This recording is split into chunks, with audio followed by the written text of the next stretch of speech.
The Lord be with you. Let us pray. Lord, have mercy upon us. Lord, have mercy upon us. Our Father, which art in heaven, hallowed be thy name. Thy kingdom come, thy will be done, on earth as it is in heaven.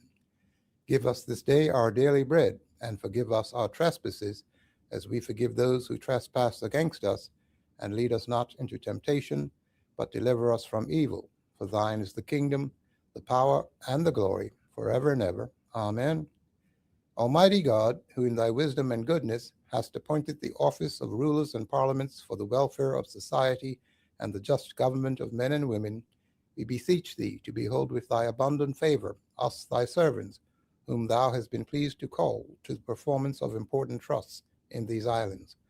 Let thy blessing descend upon us here assembled, and grant that we may treat and consider all matters that shall come under our deliberation in so just and faithful a manner as to promote thy honor and glory, and to advance the peace, prosperity, and welfare of these islands and those whose interests thou hast committed to our charge. And this we beg for Jesus Christ's sake. Amen. May the grace of our Lord Jesus Christ and the love of God and the fellowship of the Holy Spirit be with us all evermore. Amen. Thank you. Members, the House is now in session.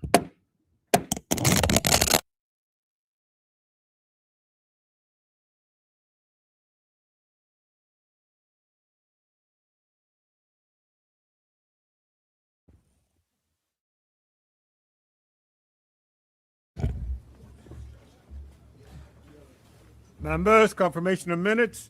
The minutes from the 11th of March have been circulated. Are there any amendments required? There are none. Those minutes of the 11th will be printed as confirmed. The minutes from the 13th and the 16th have been deferred. Messages from the governor. There are none. Announcements. The following members have indicated they'll be absent today. MP Fahey and MP Fay and MP Jamal Simmons will both be absent today. Messengers from the Senate, there are none. Papers and other communications, we have 5 papers this morning. The first is in the name of the Premier and Minister of Finance. Anyone introducing them for him? Yes, good morning, Mr. Okay. Speaker. Thank Mr. Speaker, I have the honor to attach and submit for the information of the Honorable House of Assembly, the Corporate Income Tax Refund Reserve Fund Amendment Regulations 2026, as made by the Minister of Finance in exercise of powers conferred by Section 50A of the Corporate Income Tax Act 2023. Good. Would you like to do the second one? Yes, Mr. Speaker. Mr. Speaker, I have the honor to attach and submit for the information of the Honorable House of Assembly, the Economic Substance Amendment Regulations 2026, as made by the Minister of Finance in exercise of the powers conferred by Section 11 of the Economic Substance Act 2018. Thank you. The third is in the name of the Minister of Tourism and Transport. Minister? Mr. Speaker, good morning. I have the honor to attach and submit for the consideration of the Honorable House of Assembly the Merchant Shipping Fees Amendment Regulations 2026, proposed to be made by the Minister responsible for maritime administration in exercise of the power conferred by Section 250 of the Merchant Shipping Act 22. Thank you. The next is in the name of Junior Minister of Justice. Yes. Mr. Speaker, I have the honor to attach and submit for consideration to the Honorable House of Assembly the Proceeds of Crime, Anti-Money Laundering, and Anti-Terrorist Financing Amendment Regulations 2026, proposed to be made by the Minister responsible for justice in exercise of the power conferred by Section 49(3) of the Proceeds of Crime Act 1997 and Section 12A of the Anti-Terrorism, Financial, and Other Measures Act 24. Thank you, Minister. The final paper this morning to be introduced is in the name of the Minister of Economy and Labor. Minister? Good morning, Mr. Yes, Speaker. Good morning. Mr. Speaker, I have the honor to attach and submit for the information of the Honorable House of Assembly the Economic Development Strategy 2023-2027 Strategic Priority 5, Investing in People Update. Thank you. Petitions, there are none. Statements by ministers and junior ministers. We have 7 statements this morning. The first is in the name of the Minister for Tourism, Transport, Culture, and Sport. Minister?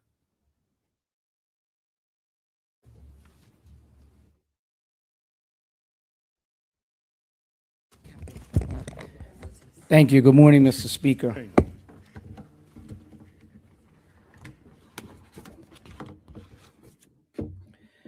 Mr. Speaker, I rise today to provide this honorable House with an update on improvements being made by the government camping facilities at Darrow's Island and Paget Island, which fall under the management of the Department of Sport and Recreation. Mr. Speaker, these islands have long served as a special recreational spaces for Bermudians. For generations, they have hosted youth camps, church retreats, school trips, family gatherings, and community programs. They represent an important part of our outdoor recreation offering and reflect this government's commitment to ensuring that Bermudians have access to meaningful recreational opportunities in our natural environment. Mr. Speaker, over the past several years, the Department of Sport and Recreation has received valuable feedback from users who regularly use and utilize these facilities. After reviewing this feedback, the department identified opportunities to improve the facilities, expand access, and enhance the overall camping experience. In response, several upgrades and improvements have been implemented to better meet the needs of the public. Mr. Speaker, I'm pleased to begin with Paget Island, where a significant improvement has been made with the addition of a new camping facility. This renovated 3-bedroom cottage can accommodate up to 12 campers and includes a full private kitchen equipped with a refrigerator, stove, deep freeze, as well as a private bathroom. This cottage facility provides a comfortable option for smaller groups such as families, staff retreats, leadership groups, and small organizational programs. With the addition of this cottage, Paget Island will no longer operate strictly as a single-use island. Instead, it will now be able to accommodate multiple groups simultaneously, significantly improving access and maximizing the use of this unique public space. This new accommodation complements the island's existing facility known as the Barracks, which remains available for larger group bookings of up to 50 campers. The Barracks provide access to a large commercial-grade kitchen, a dining hall, a washroom, and shower facilities. This space continues to be ideal for Girl Guides, Scouts, Duke of Edinburgh Award participants, school trips, church retreats, and other large community groups. Mr. Speaker, now turning to Darrow's Island. The department is pleased to report on the completion of improvements to the bathroom and shower facilities, which have been fully refurbished. Importantly, these upgrades now include separate accessible accommodations for individuals using wheelchairs, ensuring that our facilities better reflect Bermuda's commitment to inclusive recreation. In addition to these improvements, the camping experience at Darrow's Island has also been expanded. The island has grown from 2 rustic camping areas to 7 unique rustic sites, each named to honor Darrow's Island historic role in the early days of transatlantic aviation. Mr. Speaker, across the government islands program, we have expanded the total number of available camping sites from 6 to 12, significantly increasing the opportunities for community groups and families to enjoy these spaces. We have also maintained affordable pricing to ensure that these recreational opportunities remain accessible to the public. Rustic camping sites will be available for $60 a night, while dormitory accommodations will be available for $85 per night. Mr. Speaker, these improvements respond directly to the feedback we received from the public, many of whom expressed the need for greater availability, improved facilities, and more flexible options for different types of grounds and groups wishing to utilize the island. To complement these improvements and make the booking process more accessible and transparent, the Department of Sport and Recreation will be reopening the online booking system for government islands on April 6, 2026 at 9:30 a.m. on www.sportsandrec.bm. Beginning on that date, members of the public will be able to make reservations online for Darrow's Island, Paget Island, Whites Island, and Ports Island camping season.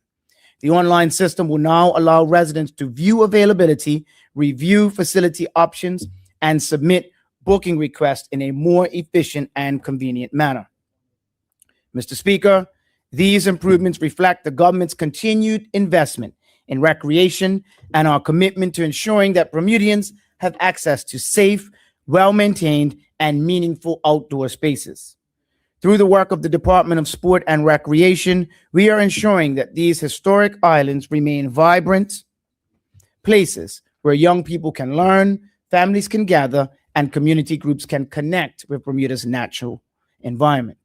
Mr. Speaker, the government remains committed to ensuring that Bermuda's natural spaces remain accessible for Bermudians first, while strengthening opportunities for recreation, community engagement, and youth development. I would also like to thank the dedicated staff of the Department of Sport and Recreation for their continued efforts to maintain and enhance these facilities, and I encourage the public to take advantage of these wonderful spaces once bookings reopen in April. Thank you, Mr. Speaker. Thank you, Minister. Would you like to do your second statement? Thank you, Mr. Speaker. Mr. Speaker, I rise today to invite this honorable House to join me in a moment of great national pride as we celebrate the exceptional young men and women selected to represent Bermuda at the upcoming 2026 53rd Carifta Games and 39th Carifta Aquatic Championships. This year, our athletes carry a powerful mandate guided by the inspiring Carifta theme, Passion Drives Performance. Mr. Speaker, the Carifta Games remain the premier regional showcase for junior athletic talent in the Caribbean. This year, the spirit of Bermudian excellence will be on full display across 2 jurisdictions. Our track and field team is set to travel to St. George, Grenada, to compete at the Karani James Athletic Stadium from April 4th to 6th. Simultaneously, our aquatics team will head to Martinique from April 3rd to 8th, where they will compete at the Pierre Seymour Community Aquatic Center in La Lamentine and yeah. That's my French. I need my mama to give me this one. And along the beautiful Anse des Alais coastal area for open water events. Pardon my French, Mr. Speaker. Mr. Speaker, while some of our athletes, may have met the challenging qualifying standards early in the season, it is in the spirit of dedication and collective achievement of the entire team that we wish to celebrate and acknowledge them today. Every name on this roster represents hours of grueling discipline, early mornings, and a steadfast commitment to personal and national excellence. Mr. Speaker, it is my distinct pleasure to announce the track and field delegation who will carry our flag. Under 17 girls category, Ms. Amara Samuels in the 100 and 200 meters. Ayana Patton competing in the triple jump. Khalees Wade competing in the 400 meters. Rihanna Robinson in the 1500 meters. Brooklyn Myers, 3000 meters. Elena Bortoli, 1500 meters. Our under 17 boys include my constituent, Mr. Sanchez Smith, competing in the 3000 meters. Zion Lightborn Furbert, the 400 and 200 meters. Nazir Johnson in the 800 meters. Representing our under 20 girls are Ms. Tatiana Souza, competing in javelin. Arima Turner, competing in the 100 and 200 meters. And rounding out the squad for track and field in the under boys 20 category are Mr. Miles Otterbridge, competing in the 100 and 200 meters, and Mr. Gianluca Bartoli, competing in the 5,000 meters. Mr. Speaker, the excitement continues in the pool, where our aquatics delegation has seen remarkable growth. We are sending 19 qualifying swimmers this year, a significant increase that underscores the rising tide of talent within our community, within our swimming community. This elite squad will compete in a I was wondering where the national coach was. This elite squad will compete in a staggering 110 individual events and 8 team events, spanning 6 core disciplines: individual medley, backstroke, freestyle, breaststroke, butterfly, and relays. Mr. Speaker, the team selected to represent Bermuda in Martinique are as follows: in the 11 to 12 category, Colette Dorkin and Madison Fox; in the 13 to 14 category, Rory Shepard, Scarlett Sperling, and Dominique Wright; and in the 15 to 17 category, Miss Gabby Caccini, Alana Fulton,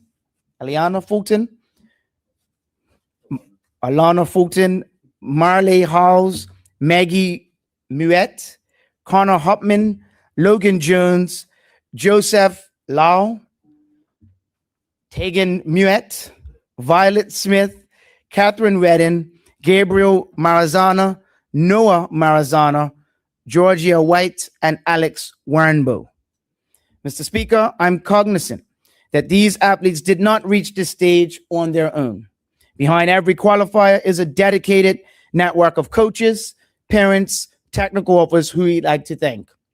The Department of Sport and Recreation also provides the essential framework and foundation for their success. This government remains steadfastly committed to investing in one of our most valuable assets, our youth athletes, ensuring they have the world-class facilities and support necessary to compete against the very best of our region. Mr. Speaker, as this delegation prepares to depart, I ask this honorable House and the entire community to rally behind them. These young ambassadors are the vanguard of resilience and sportsmanship. We look forward to their performance and, more importantly, Mr. Speaker, to the immense pride that they will undoubtedly bring to Bermuda. Thank you, Mr. Speaker. Thank you, Minister. Members, the next statement this morning is in the name of the Minister for Cabinet. Minister? Mr. Speaker, Yes, sir. today I rise about an issue that touches every family in Bermuda. The digital world is now a central part of how our children live, learn, and connect. It is where they build friendships, explore ideas, and express who they are. It also brings new risks and challenges that previous generations did not face in the same way. This is not simply a story about screen time or technology. It is about ensuring that our children are safe, confident, and prepared to thrive in a world where digital life is part of everyday life. Across the world, we see increasing concerns about cyberbullying, harmful content, misinformation, and the use of personal data. At the same time, we know that digital tools open up powerful opportunities for learning, creativity, and future employment. Our responsibility is not to fear this world, nor to ignore it. We must equip our children, support our families, and ensure the right protections are in place. That is why today I am announcing the relaunch of the Cyber Tips program. Mr. Speaker, we are at a defining moment in our island's digital evolution. Bermuda is moving forward and embracing a future defined by fintech progress, digital growth, and new industries and new opportunities. But while we look at the big picture of progress, something else is quietly happening in our homes and our schools. Our children are growing up in a digital world that is moving faster than the systems around them, and we are now seeing the impact of that. The Bermuda Adolescent Mental Health Wellness Report 2023, which surveyed over 2,500 students, found that nearly 1/3 of our young people, or 33.3%, are experiencing moderate to severe depression. Over 25% are dealing with anxiety. These figures are not just alarming, they are higher than global averages. Mr. Speaker, when we look deeper, we see how the digital world shapes how they feel, how they see themselves, and how they cope. We see long hours on screens. As Minister Ferbert recently told this House, we've learned that in our primary schools, 61% of students spend more than 5 hours a day on screens. Even more concerning, 78% of parents report that this time is entirely unmonitored. Limited supervision is not due to lack of care, but to parents adjusting to new challenges they did not face growing up. Children use devices to escape, affecting sleep and self-esteem. Cyber Tips is returning not just as a website, but as a national digital safety network. Digital threats may be invisible, but they're just as harmful. We are developing a practical, supportive system that meets families' needs without overwhelming or judging parents. Mr. Speaker, Cyber Tips is about helping people make better decisions in a world that is not slowing down.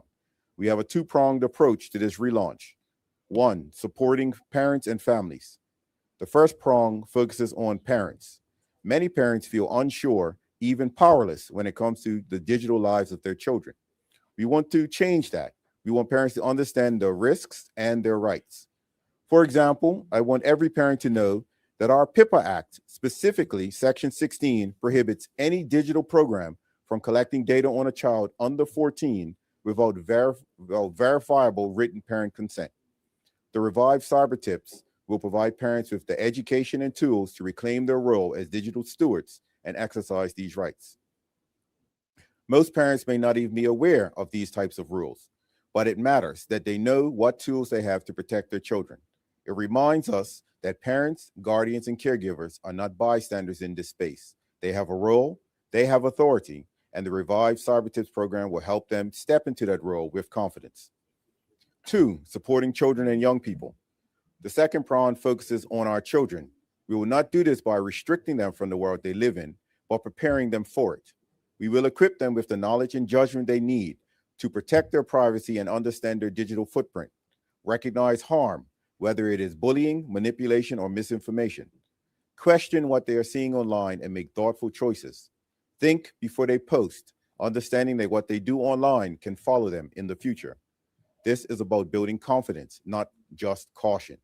We want young people to participate safely and make the most of the opportunities available to them. Mr. Speaker, I've also met with some parents who advocate for total bans on smartphones or removing access to social media altogether until a certain age.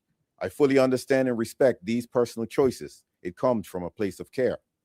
I have committed to ensuring their voices are heard and that these options remain available for parents to consider. However, our role as the government is not to make a choice for every family. Our role is to ensure that every family can make that choice with full understanding. Some will choose limits, others will choose guidance. What matters is that these decisions are informed, and we want to provide education that helps children and parents use technology wisely rather than fear it. We must prepare our students for a workforce that requires high-level digital skills so they are not disadvantaged in the global economy. Mr. Speaker, as the Cyber Tips program develops, it will grow with the world around it. We are already talking with partners to discuss how to introduce training for emerging technologies.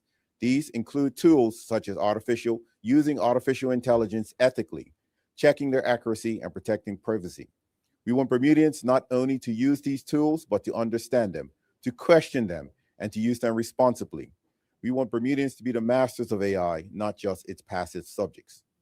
We also have longer-term goals to establish a new standard for our community organizations across Bermuda. We want to introduce a Cyber Tips trained approach that works for schools, organizations, and community groups. This will lead to a certification for organizations that work with children. When a parent sends their child to daycare, a sports club, or an after-school program, the certification will show that the organization has put in place safe online practices. It will show that their staff are trained to recognize the red flags of digital harm. Parents will know that the people responsible understand digital risks and are equipped to respond to them. This provides reassurance that support is not just limited in the home, but is shared across the community. Mr. Speaker, this is not just a program. It is a shift on how we think about digital life. We must recognize that the online world is not separate from real life, but a part of it. If we want to protect our children, we must meet them where they are. We must meet them with guidance, clarity, and care. This is about the minds of our children. It is about their confidence, their sense of self, and their future. Reviving Cyber Tips is about making sure Bermuda moves forward. As Bermuda moves forward, we do not leave our children and parents to navigate this alone. We want a future where children are not only protected online, but confident in navigating it. We want parents to feel informed, not overwhelmed. We want our communities to be equipped to respond to new challenges with clarity and care. As Bermuda continues to set the pace and progress, we must be mindful to build a community where digital advancement is matched by digital responsibility. Thank you, Mr. Speaker. Thank you, Minister. Members, the next statement this morning is in the name of the Minister of Youth, Social Development, and Seniors. Minister. Good morning, Mr. Speaker. Mr. Speaker, I rise today to provide this honorable House with an update on the operation and impact of government's rental support pilot program, Hardship Fund, as administered through the Multidisciplinary Committee in collaboration with the charity Home. Mr. Speaker, the Hardship Fund exists to provide targeted emergency financial assistance to individuals and families facing immediate risk of homelessness, destitution, or severe hardship, while ensuring that public funds are applied responsibly and in conjunction with case management and wider social supports. Mr. Speaker, the Hardship Fund is administered through a multidisciplinary committee comprising representatives from government departments and community-based service providers. The committee reviews referrals on a case-by-case basis, applying professional judgment to determine urgency, appropriateness, and sustainability of assistance. This approach ensures that decisions are balanced, evidence-based, and focused on preventing harm while promoting longer-term stability. Mr. Speaker, this Hardship Fund program was launched in March of 2025, and the committee has received 141 referrals from partner agencies and service providers seeking assistance for individuals experiencing hardship. Of these referrals, 116 referrals were approved and funded, representing a total of 82.2% of those individuals who had applied to the fund. 25 referrals were not approved due to eligibility constraints, duplication of support, or incomplete documentation.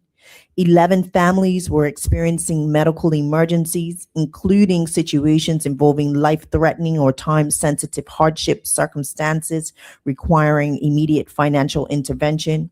7 families were facing hardship related to their young children, including urgent needs such as school clothing, nursery assistance to help ensure family stability. 12 referrals were received for individuals who have been approved but required short-term support until their benefits were activated. These statistics reflect a referral approval rate of approximately 82.2%, demonstrating active demand for the program. Mr. Speaker, housing needs accounted for approximately 50.7% of financial disbursements. This is a total of $75,139,000. Payments to private landlords accounted for 43.4%, which is a total of $64,327,000, while payments to the Bermuda Housing Corporation accounted for 7.3% of the payment allocations, which is $10,812. Utilities accounted for 2.1% of disbursements, which represented $3,238. Grocery support accounted for 3.4%, which represented $5,124 of the total disbursements. Mr. Speaker, some referrals were declined where alternate supports were available or where requests were assessed as financially unsustainable. Mr. Speaker, as of February 18, 2026, the committee reported that a total of $134,439,000 had been expended from the Hardship Fund, and a remaining balance of $13,561 was available at that time.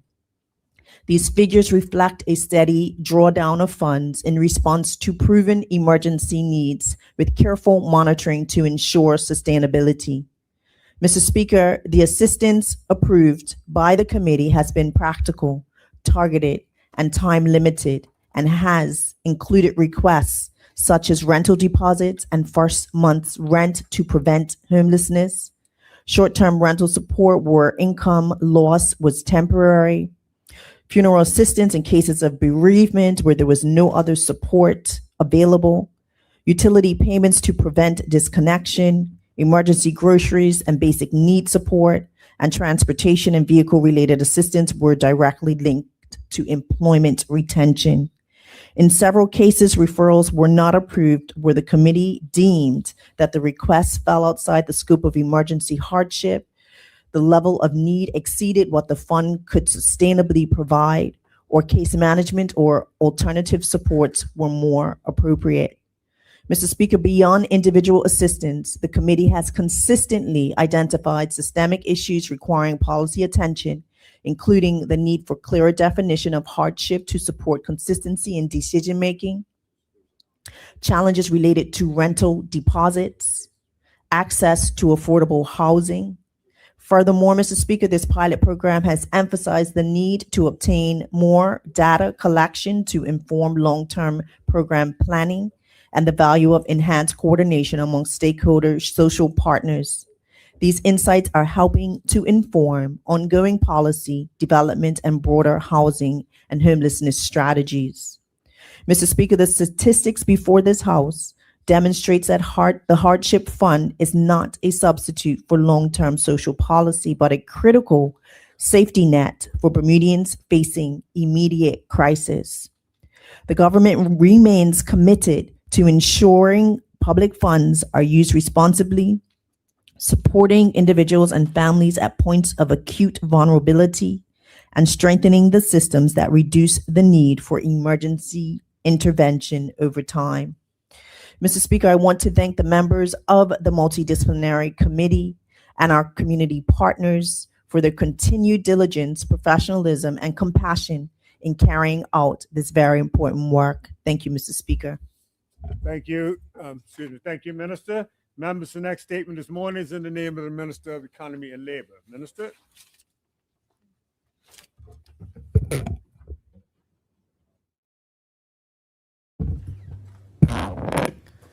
Mr. Speaker, I have previously reported to this honorable House on Bermuda's Economic Development Strategy 2023-2027 included updates on business retention and expansion, business attraction and investment promotion, and entrepreneurship and small business development.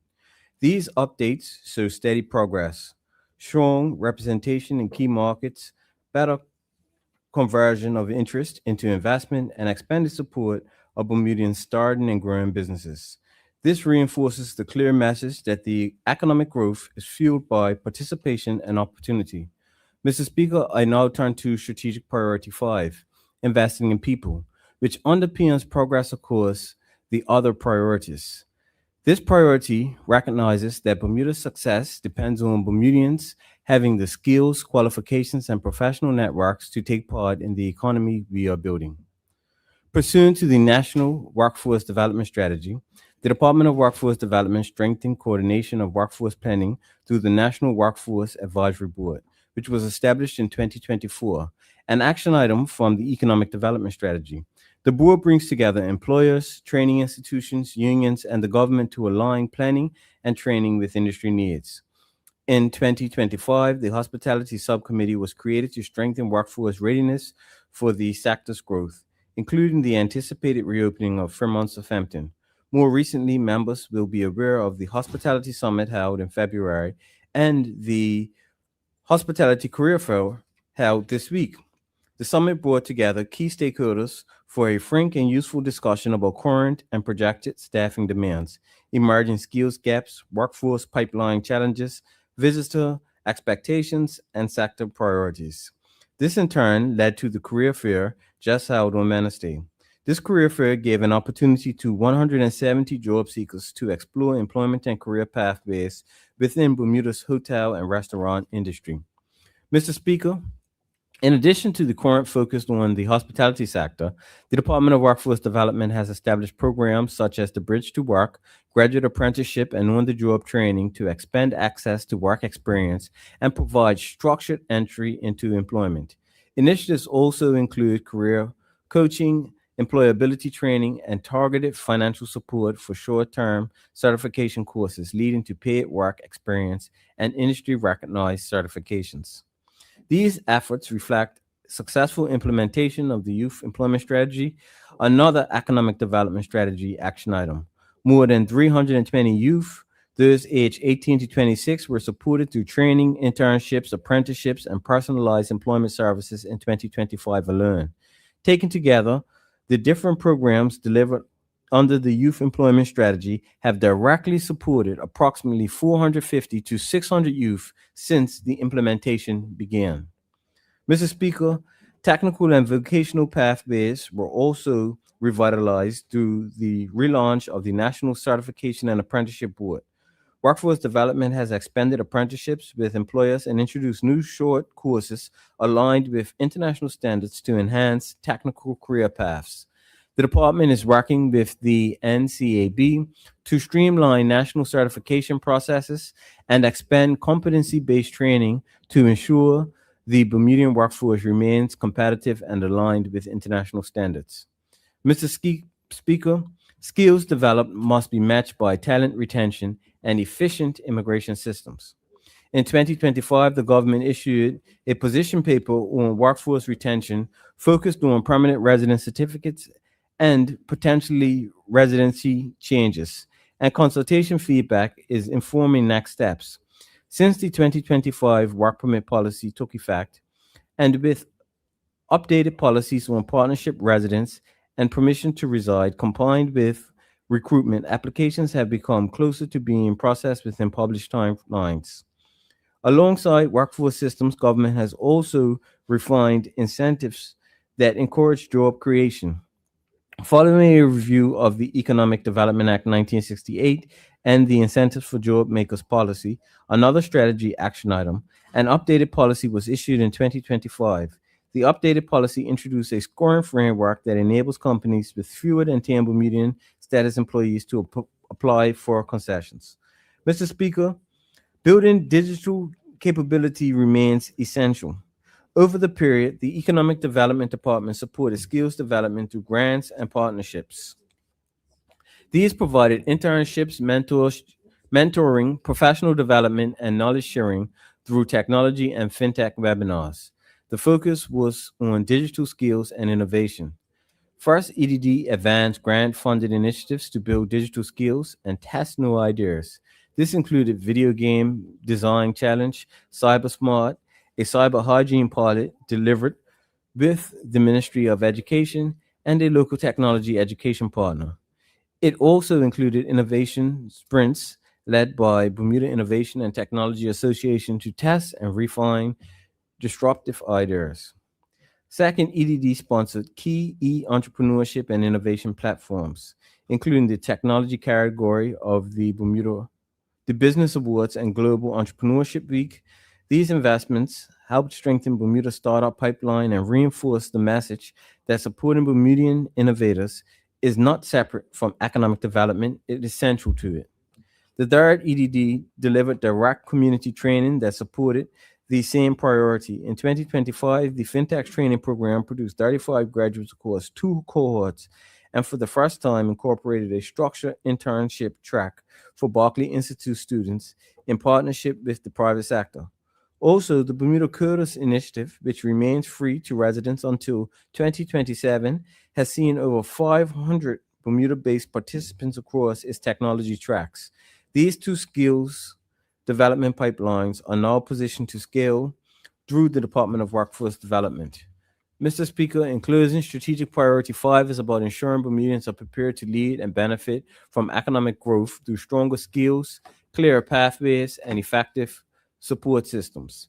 This priority strengthens delivery across the Economic Development Strategy 2023 to 2027, including investment, entrepreneurship, and workforce readiness. Thank you, Mr. Speaker.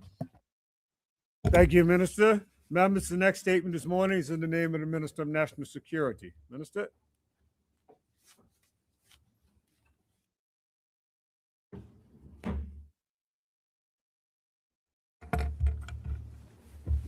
Morning, Mr. Speaker. Morning, Morning. colleagues and listening public. Mr. Speaker, I rise to advise His Honorable House and the public on a series of public safety awareness seminars being sponsored by the Ministry of National Security. These seminars are part of the ministry's ongoing work to promote prevention, preparedness, and practical public safety awareness across our community. They are intended to give residents useful, real-world guidance that can help them protect themselves, their families, and their homes. Mr. Speaker, personal safety depends on awareness. It means understanding how to reduce risk, how to stay alert to what is happening around you, and how to respond calmly and wisely when faced with a threatening situation. These seminars are intended to give residents practical guidance in each of these areas. Those who attend will learn and have learned essential strategies to secure their homes, situational awareness techniques that can be applied in everyday settings, and best practices for responding in active threat situations. Mr. Speaker, these sessions are being delivered by Sensei Bobby Smith, a respected security expert with considerable experience in personal safety training and community engagement. Importantly, the seminars are free of charge. They are open to adult members of the public, and no prior experience or training is required. Mr. Speaker, I am pleased to share that several of these seminars have already taken place, and the response from attendees has been very encouraging. This week, sessions were held at St. David's Primary and Francis Patton Primary School, and there are more sessions to follow. The seminars have been well received, with participants finding them practical, relevant, and empowering. The remaining seminar dates and locations are as follows. Monday, the 23rd of March at 6 p.m. at Dalton E. Tucker Primary School. Wednesday, the 25th of March at 6 p.m. at Victor Scott Primary School. And Wednesday, the 15th of April at 6 p.m. at Northlands Primary School. Wednesday, the 29th of April at 6 p.m. at Somerset Primary School. Monday, the 4th of May at 6 p.m. at West End Primary. And Wednesday, the 6th of May at 6 p.m. at St. David's Primary. Mr. Speaker, the Ministry of National Security encourages adults across the island to take advantage of this opportunity to improve their personal safety awareness and preparedness. Members of the public who wish to attend may register online at marshallwatch.bm/personal safety, where they may also find seminar details, including times, dates, and locations of upcoming sessions. Mr. Speaker, these seminars represent a simple but important step toward enhancing community awareness and preparedness. When individuals understand how to recognize risk, secure their homes, and remain alert to their surroundings, they contribute directly to a safer Bermuda for everyone. So, Mr. Speaker, the Ministry of National Security will continue to support initiatives that promote prevention, awareness, and community partnership in the interest of public safety. Thank you, Mr. Speaker. Thank you, Minister. Members, the next statement this morning is in the name of Minister of Home Affairs. Minister.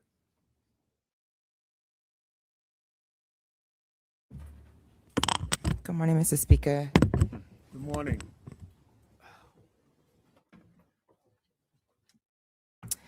Mr. Speaker, I rise to inform this honorable House of the successful delivery of the inaugural Dollars and Cents Teen Financial Literacy Experience hosted by the Consumer Affairs section under the Ministry of Home Affairs on March 19th and 20th, 2026. Mr. Speaker, this initiative, delivered in recognition of Consumer Awareness Month, provided secondary school students at the S2 and S3 levels with an immersive, interactive introduction to real-world financial decision-making. The experience was designed specifically for young people aged 13 to 15, the stage at which financial habits begin to take root and at which early intervention has the greatest long-term effect. Mr. Speaker, we recognize that Bermuda is one of the most expensive jurisdictions in the world, and the cost of housing, groceries, electricity, and transport places extraordinary pressure on households across the island. That pressure does not wait for young people to reach adulthood before it begins to shape their choices. It is already present in their household decisions and in the choices our students are making every single day. Purchasing online, managing phone bills and contracts, and spending on entertainment.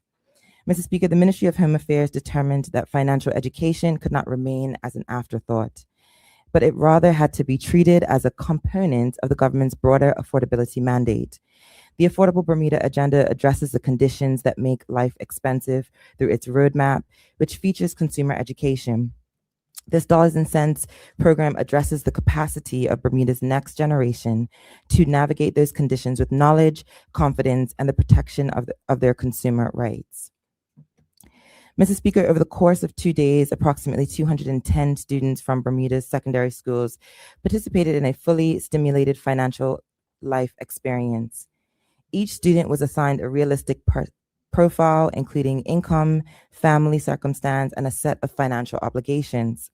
They rotated through interactive stations representing the core financial responsibilities of adult life: housing and rent, utilities, transportation, insurance, groceries, and essential goods, banking and savings, credit and debit management, and unexpected expenses. Mrs. Speaker, students were required to make decisions in real time. They had to balance competing demands on a fixed income. They faced moments where a single choice affected everything that followed. The simulation did not offer them a correct answer, but rather it required them to weigh the trade-offs, manage the risk, and experience the consequences of the decisions within the exercise. Mrs. Speaker, we know the attention span of our youth, and therefore we opted for this interactive format. It was a live experience within a controlled environment. The students weren't told how to use the money or what to think about the money, but rather given the experience of making these decisions and living with the consequences.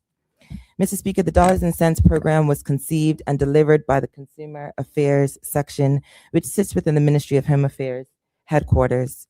Consumer Affairs serves as the government's primary resource for consumer protection, market oversight, dispute resolution, and consumer education.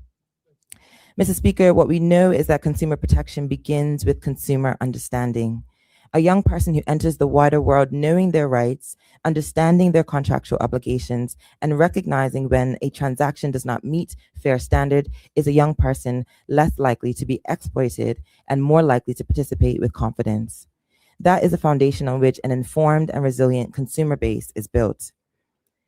Mr. Speaker, Consumer Awareness Month, observed annually in March, exists to highlight the importance of understanding consumer rights and responsibilities and to foster transparency and fairness within the marketplace. The Dollars and Cents is the most direct expression of what that purpose this ministry has delivered to date. Mr. Speaker, the Affordable Bermuda Agenda is the policy framework through which the government continues to address the cost of living, household resilience, and equitable access to opportunity. It includes duty relief on essential goods, supply diversification through international trade agreements, the residential rent registry, the Grow Eat Save program, legislative reform, and a range of interventions designed to reduce the structural cost pressures that Bermudian families face. Mr. Speaker, financial literacy sits within that framework. Affordability will not be achieved through one policy or one initiative. Affordability is every policy, every ministry, and all segments of our community working together. Reducing the cost of groceries through import diversification means less if families do not understand how to budget effectively. Rent protections mean less if tenants do not know their rights. And duty relief means less if consumers cannot evaluate whether savings are being passed on at the point of sale. Mr. Speaker, Dollars and Cents connects the policy architecture to the people it's designed to serve. It equips the next generation with the knowledge to benefit from the affordability measures that this government is putting in place. Mr. Speaker, I wish to thank the Consumer Affairs team for their vision and leadership bringing this program from concept to delivery, and the Cost of Living Commission members who also will attend this forum in support of its value. I wish to express thanks to the participating schools, the Barclay Institute, Cedar Bridge Academy, Bermuda Institute, the Adult Education, Mount St. Agnes, Summerfield Academy, and Bermuda Center for Creative Learning, and the educators who facilitated the student participation. We also wish to thank the partners of Paradise Mobile, Pocket Change BDA, HSBC, Pronto Mailboxes, Bermuda Housing Corporation, Bermuda Public or Transportation, and World Distributors who contributed to making this inaugural experience possible. Finally, I wish to acknowledge the students themselves who yesterday I interacted with, and their engagement was serious, thoughtful, and at times genuinely impressive. They brought energy and commitment to the exercise. They asked questions, they challenged the assumptions, and they took it personally when a financial decision did not go as they expected. This is precisely the level of engagement that this program was built to produce. The Ministry of Home Affairs intends to build on this inaugural effort. The Dollars and Cents program, Mr. Speaker, will be evaluated, refined, and expanded with the aim of reaching a broader cross-section of Bermuda's student population in the future. Financial literacy education at this age represents an investment. It reduces future demand on social safety nets, and it strengthens household financial management. It builds a more informed consumer base, and it produces adults who enter the marketplace prepared rather than exposed. Mr. Speaker, the government made this commitment to tangible progress. That commitment will extend to the adults we are raising, the young people who participated in the Dollars and Cents, left with something that they did not have when they arrived: a firsthand understanding of how financial decisions shape the quality of life. That understanding, once gained, does not leave, but compounds into future generations. Thank you, Mr. Speaker. Thank you, Minister. Members, that brings us to the conclusion of the statements this morning. We'll now move on. Next item are reports of committees. There are none. Question period. We have questions from the statements this morning, but we also have written questions that are on the order paper. So we'll deal with the written questions first and then go to these questions from the statements. The first set of written questions this morning were for written response, and I just need to confirm that, and that was from, the first set is from Opposition Leader Smith. Opposition Leader Smith, your questions in reference to the education have been deferred until May 1st. Okay, you've been informed, right? Thank you. Okay, the second set this morning are from the opposition whip in regard to education as well, and they were for a written response. Have you received your written responses? Yes, correct. Thank you. The third question this morning is from MP Talker to Junior Minister for Justice, who's a spokesman for education, and this requires an oral response. So, MP Talker, would you like to put your question now to the Junior Minister? Yes, good morning. Thank you, Mr. Speaker. So my question today is, will the Junior Minister please confirm the name of any current or former member of Parliament who were paid for any work on the development of the Office of the Public Guardian and the total amount that has been paid to them to present date? Thank you, Mr. Speaker. Junior Minister? Thank you, Mr. Speaker. The answer to your question, MP, the Ministry of Justice employed Ms. Ianthea Simmons Wade for the period of April 1st, 2022 through March 31st of 2023 at $5,000 per month. The total amount paid to Ms. Ianthea Simmons Wade was $60,000. Supplementary? Yes, Mr. Speaker. Yes. Can the Junior Minister please confirm what appointment process was used to engage Mrs. Simmons Wade for the paid work for the Office of the Public Guardian? Junior Minister? MP, I will have to refer to the substantial minister and hopefully to get that answer back to you. Okay, members. You have a supplementary? I do, Mr. Speaker. I have a second supplementary. Yeah. If the Junior Minister can also let the House know what deliverables were produced as a part of that $60,000 contract, especially given we still don't have an Office of the Public Guardian. Thank you, Mr. Speaker. Junior Minister? Thank you, MP. I again will have to refer to the substantial minister to get that answer for you. You're welcome. Thank you. Any more questions? Be your second question. You asked your two supplements to be the second. Okay, question. thank you, Mr. Speaker.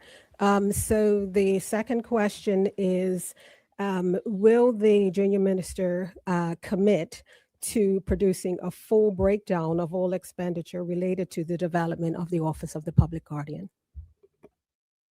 Junior Minister? Thank you again, MP. I will consult with the substantial minister to get a response to that answer. Supplementary? Thank you, Mr. Speaker. Okay, thank you. The next question this morning, again, is for written question, is seeking an oral response. And that question is to the Minister for Youth, Social Development, and Seniors, and it's from the same MP, MP Talker. Would you like to put your question to the Minister? Yes, Mr. Speaker. So my first question is, will the Honorable Minister please advise what specific criteria, safeguards, and oversight mechanisms the Ministry and/or Department of Child and Family Services uses when selecting and approving overseas therapeutic schools for Bermudian children, including how such institutions are accredited, evidence-based, culturally appropriate, and subject to adequate child protection standards? Thank you, Mr. Speaker. Thank you, Minister. Thank you, Mr. Speaker. Thank you for MP Robin Tucker for asking these questions, because it gives me an opportunity to share with the public as well, even though I do mention it in my budget statement every year. Mr. Speaker, the therapeutic schools used by the Department of Child and Family Services under the Overseas Treatment Program must meet several criteria before any child is admitted into the program being offered, including the school must be licensed by the state organization responsible for the oversight of the therapeutic boarding schools, and where applicable, the country or county they are in.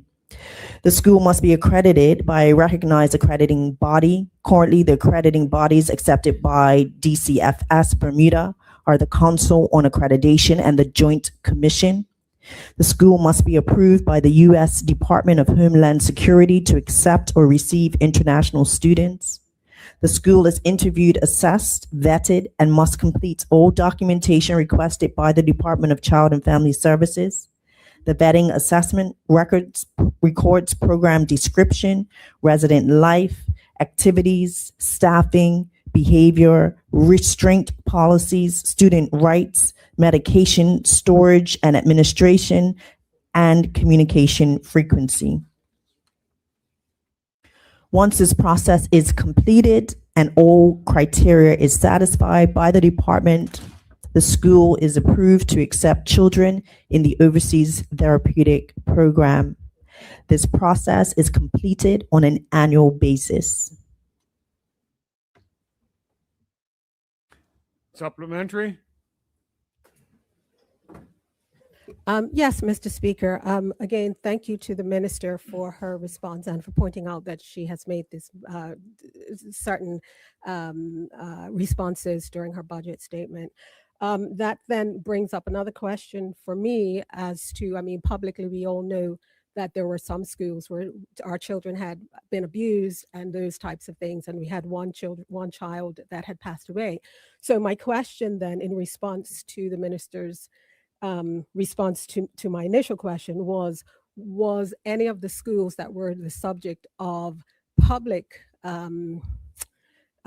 issues, did they all follow the same protocol that she just outlined? Thank you, Mr. Speaker. Minister? Mr. Speaker, yes. Thank you. Supplementary? Yes, Mr. Speaker. So can the minister then sort of give us some assurance as to where the downfall was? Because obviously there's been a lot that's been publicly reported. So if those checks and balances have been in place, then where did we go wrong, or what happened? Minister? Mr. Speaker, I definitely cannot speak to private children's matters on the House of the Floor. If there's a specific question in regards to a policy, I can get that answer, but I don't know where the MP is going with that question. Can I provide some clarification as to where I'm going? Is that okay or no? What? Okay, I'll give you a little leeway. Let's see how far you can't go too far. Yeah, no, I'm certainly not trying to stir a pot that doesn't need to be stirred. I mean, it's just in response to the minister's initial response to me that all the checks and balances are being done. So I'm just trying to get some clarification as to if the checks and balances are being done, what went wrong when we had several reports of issues that have occurred in these schools. So I'm just trying to get some understanding as to where things have gone where they shouldn't have. Thank you. I think what she was basically trying to ask is was it a system failure rather than an individual you're trying to relate it to a child personal situation. She's just trying to make sure the system is tight enough to. We cannot mitigate all risk in certain That's the answer. circumstances. I mean, there is a variety of circumstances that may exist. I can only repeat, Mr. Speaker, that the programs are accredited. They go through evaluation, they go through assessment, they go through reevaluation if that is necessary. But knowing the sensitive information as it relates to some of these cases, it's difficult to speak to what those risks could be. Thank you. You have a supplementary? I do. I'll take the opposition Leader? leaders first, because his would be specifically to her response, and then I'll follow yours too. Okay. Sorry, Mr. Speaker, mine was as well, so just so Okay, that all you. right. Okay. Thank you, Mr. Speaker. Mr. Speaker, would the Honorable Minister be able to let us know whether there have been any specific updates to the policy since these incidents happened? Minister? Yes. Supplementary from, okay, all right, you take, if it was yours to respond, you'll do that. Yeah. Thank you, Mr. Speaker. Would the Honorable Minister be able to let us know what specific updates were done to protect the children after the incidents? Minister? Mr. Speaker, maybe if if I answer the next set of questions the member has, it might provide some clarity. Okay. The answer could be in the member has a second question, and should prefer to do it there. And Pitaka, do you have a supplementary still on there? No, Mr. Speaker, my supplementary was the same as the opposition leaders. Okay, would you like to put your second question now? So my second question was, will the Honorable Minister please confirm what monitoring is conducted once a child is placed overseas to ensure their safety, including physical and psychological safety, well-being, and educational progress? This is a different question than what was asked in supplementary. I just want to point that out, Mr. Speaker. Thank you. Minister? Thank you, Mr. Speaker. Mr. Speaker, weekly, when a child is placed in a therapeutic school or program, the responsibility of the local site is conducted by the coordinator of the program, a senior social worker under the guidance of the assistant director and/or the director. Weekly calls are made with the therapist working with the child. Monthly written reports are submitted to the coordinator for inclusion in the Protect Me case management system. The calls are either voice or video or a mixture of both. Every 6 months, the director visits the child to lay eyes on them and have a one-on-one talk to ensure they are feeling safe and meeting their treatment goals. It is also an opportunity for the program to indicate any challenges that they are having with any aspect of the program. In accordance with the child protection policies, all schools are required to act as mandatory reporters whenever each report is filed. The director is immediately notified. Children receive the coordinator's phone number, and the facility has contact numbers for the department and the director, allowing communication at any time. Programs embrace cultural sensitivity and incorporate religious and cultural recognition within the program. And Mr. Speaker, also what has been new that has been implemented is the litigation guardian framework, Mr. Speaker. And if there is a child as they are going through care orders within the court, they have access to a litigation guardian who also remains the voice for the child. Thank you, Mr. Speaker. Yes, Mr. Speaker, I do. First supplementary is, I'd like to know if during the conversations that the children are able to have, are the parents, in terms of the updates that are provided, I should say, are the parents either updated or are they involved in any part of the process? Thank you, Mr. Speaker. Absolutely, Mr. Speaker. Well, just, Mr. Speaker, if I may, I asked sort of either or both, if the minister can sort of answer directly, are the parents updated or are they part of the process? Two different questions. Thank you, Mr. Speaker. The parents are updated and the parents are part of the process, Mr. Speaker. Of course. Yeah.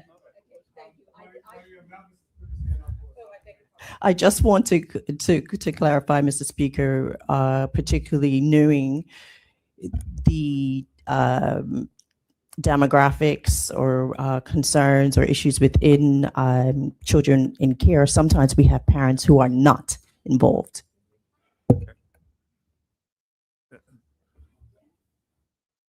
MP King, you want to put the supplementary? Thank you, Mr. Speaker, It members has of to this. be related to the responses, yes. It'll relate to this response. Yes, indeed. Regarding the facility that was previously mentioned by MP Tucker, that is Westridge Academy, West Jordan, Utah, where the person died? But I'll continue. Well, just restate it so I can follow where you're going. No. I was just making sure that that was the facility. But the question that I have is this. That would have been on the question number one, though. Okay. Yeah. Thank you, This sir. is her second written question. So the supplementary question I have regarding the facility where the young person died is, But I'm saying that would have been a supplementary to her first question. See? on the second question, that's fine, it's supplementary. Regarding the facilities placements, Okay, talk to me. yes.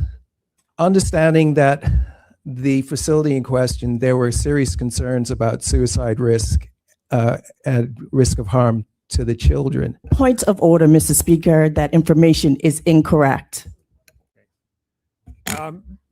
The minister has indicated that that comment may not in line with what actually happened. So I would say, unless you've got something substantially to prove it, you just dance away. Fair. From that.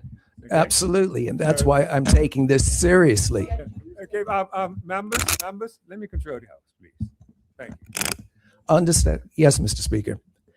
And I can understand why this is a sensitive issue, especially because of children. And our duty is to make sure that they are protected. So the question I'm having is, since the unfortunate death of a Bermudian child that was sent to an overseas facility, what increased measures are being taken to ensure the safety and security of those young persons as a result? Thank you.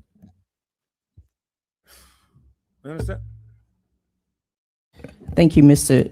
Speaker. We no longer use that facility. Thank you. Okay, no further, do you have a supplementary? Yes, just my second supplementary, Yes. I believe. Just a very straightforward one. I'd like to know what process or mechanisms exist for a child to report concerns or abuse directly to Bermuda authorities. I appreciate there are litigation guardians, but I'm just wondering if that's the sole process or if there's another sort of process to assure that the child has complete privacy and the like. Thank you, Mr. Speaker. Minister? Mr. Speaker, I will repeat.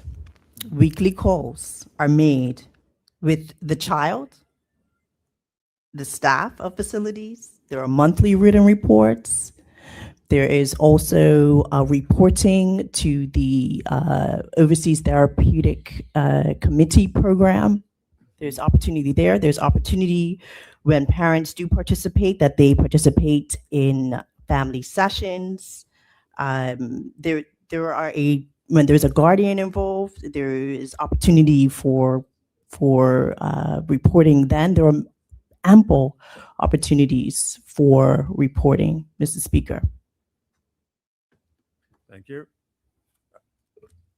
You had two subs. That's your two subs. Thank you. Minister, no, members, that brings us to a close of the questions for the written questions that were for today. We'll now move on to questions from statements that were given today. And the first statement by the Minister of Tourism, Transport, and Culture. The members have questions for you. The first is from MP Robertson. Would you like to put your question? Yes, good morning, Mr. Speaker, and good morning, colleagues. Thank you so much. My first question is just whether or not these upgrades will lead to any potential raises in rental fees for these two islands. We welcome the upgrades, but just want to assure families that, you know, the rental fees won't go up as a result. I know you indicated the price, but they're right here. Mr. Speaker, I know the honorable member may have arrived a little late this morning, or you weren't listening, but the fees were clearly the fees were clearly laid out in the statement, Mr. Speaker. $60 for a single spot and $85 for a group spot. Thank you, Mr. Speaker. Supplementary? I just want to be clear. I arrived before everybody today. Thank you. That's the first thing. Yeah, I heard the fees that were listed. It just didn't stipulate. If you knew the fee, then you would know whether it was an increase or whether it was staying the same, right? So I just wanted to be sure that though they were listed, was that an increase or were they just the same? That was the only. And I'm taking it from the minister's answer that there are no. 60 and you're at the 85. You just wonder if it's been an increase. Yes, Okay. correct. All right. Minister? That's all. I take it from his answer it's not, so it's fine.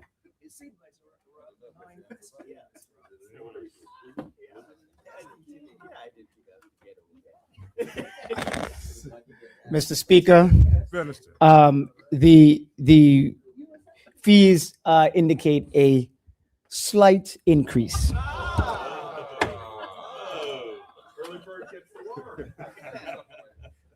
Any supplementary? No supplementary?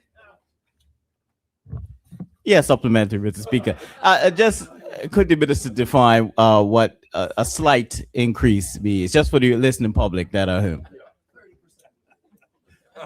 Minister? Mr. Speaker, in the interest of time, I will endeavor before this question period ends, I will get the exact amount for you, Mr. Speaker. Thank you. Thank you. Thank you. Second question? Yes, Mr. Speaker. My second question is, will the upgrades that are welcomed cost any additional maintenance fees to the government to maintain Paget and Darrow Island? Thank you. Mr. Speaker, I appreciate the question from the honorable member from the other side. But just, and this was not in my statement, but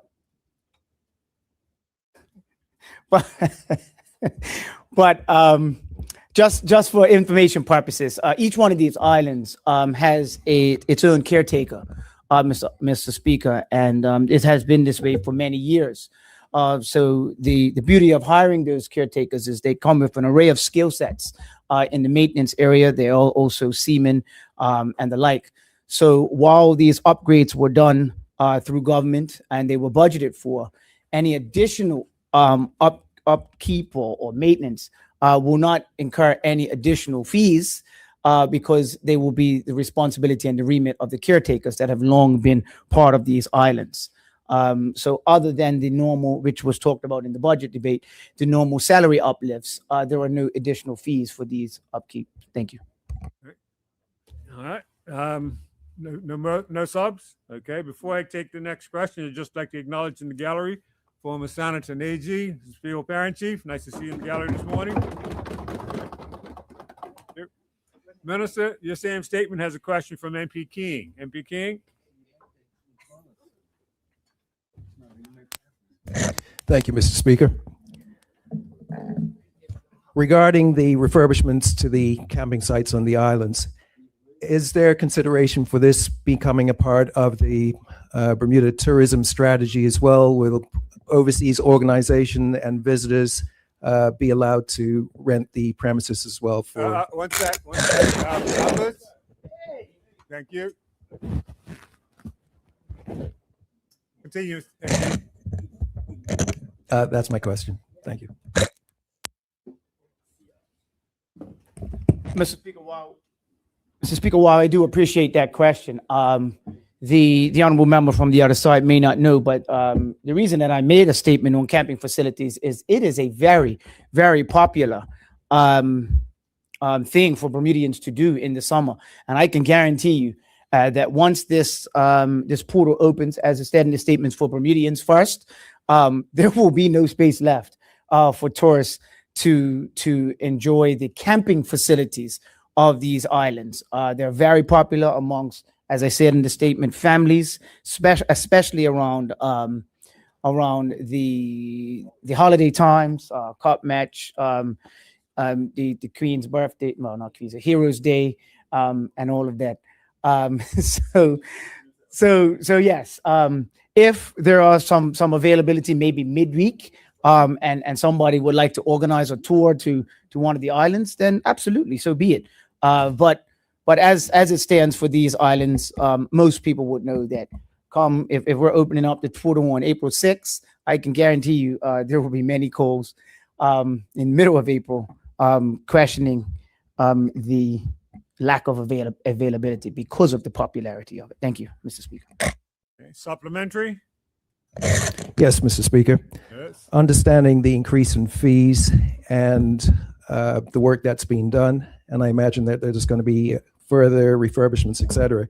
Is it anticipated that with the fare increases and the increase in usage, that essentially the islands will be self-funded through the increased fees and use?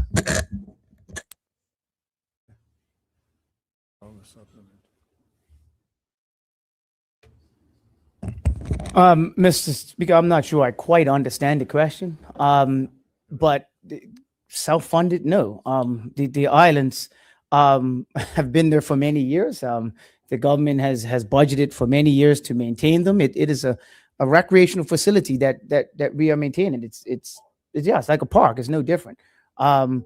It's minimum fees for administration purposes, but absolutely not. The fees that are being charged for families and locals to enjoy these recreational areas will never cover the cost of what we are doing. It is a government subsidized facility like many other facilities, parks and beaches around this island. So the answer to that question is no.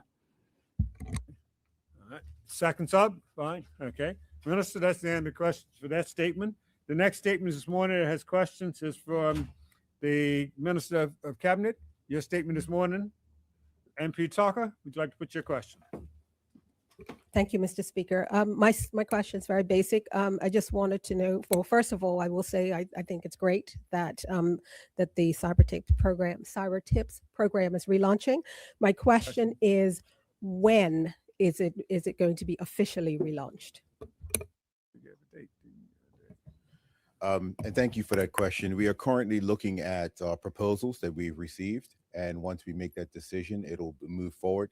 The intention is to have this launched by the beginning of the fiscal year. Thank you. Supplementary? No, thank you, Mr. Speaker. Thank you. Minister, that's the only question on that statement. We will now move on. Minister for Youth, Social Development, Seniors, there's a questions for you. First from MP Dekudo. Would you like to put your question? Yes, good morning, Mr. Speaker. Good morning to the listening audience, and thank you to the minister for her statement. It was stated that in some instances, referrals were not approved, where the level of need exceeded what the fund could sustainably provide.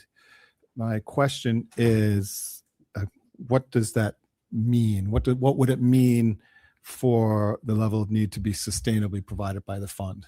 Oh, thank you. Minister? Mr. Speaker, I can give an example. If someone was in rental arrears of $100,000 and the fund is only $100,000, that would be a reason why they would not. Maybe I don't know all the specific cases. I'm not part of the multidisciplinary team, but that would be sort of an example where the funds, what their acts exceeded the availability of funds. Supplementary? Yes, thank you, Mr. Speaker. Could the Honorable Minister advise us, do they consider partial assistance in cases such as that? Thank you. Minister? Yes, Mr. Speaker, they do. Thank you. Second sub? Yes, Mr. Speaker. For people who are in acute need but are not approved, such as in those examples, where are they expected to go? Thank you, Mr. Speaker. Mr. Speaker, I would need more clarity in regards to the type of acute need. All right. Second question? You used your two subs. Second question now. Yeah, second question, Mr. Speaker. Someone who is in the kind of emergency that requires the support of this fund, but it is deemed unsustainable for this fund, where are those people supposed to turn to for assistance in, under these programs or under the government programs? Thank you, Mr. Speaker. Minister? Mr. Speaker, if the member was more specific in regard to the need, I'm sure I could assist further. Supplementary? Yes, Mr. Speaker. Someone shows up with a need to pay the rent to keep a roof over their head, such as in the example that the minister provided. They come to this emergency funding, and it's deemed not sustainable for this fund. Where do they go next? What government services should they go to next in this example? Thank you, Mr. Speaker. Minister? Mr. Speaker, thank you for that clarity. Government still runs the short-term relief benefit program, as well as assistance through financial assistance. Is there a second sub to that question or a new question? New question, Mr. Speaker. Third question. Has the Honorable Minister considered having the size of this emergency fund increased? And thank you, Mr. Speaker. Minister? Mr. Speaker, considering, as I reported in February, our last stat of February 2026, all of the funds have not been utilized. Supplementary? Yes, Mr. Speaker. To clarify, I want to make sure I understand this. The minister is saying some people are turned away because there's not enough funds, but not all the funds have been used. Okay, so some people have been turned away because there's not enough funds, but not all the funds are used. Okay, that would be the question. Thank you, Mr. Speaker. There's probably limitations on individuals, but Minister? Thank you, Mr. Speaker. I did mention in the statement that community partners also assist. So the multidisciplinary committee will direct the person, depending on what the need is, to different nonprofit charitable organizations or community partners. A supplementary? Yes, Mr. Speaker. With due respect to the minister, that didn't answer my question. The question was, is it true that there are still funds left over, even though some people are turned away because there are not enough funds? Thank you, Mr. Speaker. Mr. Speaker, I think every person that has been a part of this program is most gracious and thankful that this program exists, which did not exist before. Mr. Speaker, we have helped 114 persons through this hardship program. This has been a pilot program, Mr. Speaker, and once the committee gets back to me with their annual report, we will review if there is a shortfall of funds in which were potentially requested, and we will review what that looks like for the people of Bermuda. Okay. Have you used all your questions? Thank you. Okay. Minister, MP Tucker would also like to put questions to you. MP Tucker? Mr. Speaker, am I able to ask a supplementary question based on the response to the last question? Yes, you can. If I Okay, put your supplementary, then we'll move on to your question. I Okay, didn't- so you just- could have jumped a little quicker and indicated it, but. I beg your pardon. I'll be Go sure ahead. to correct Go that ahead. next time.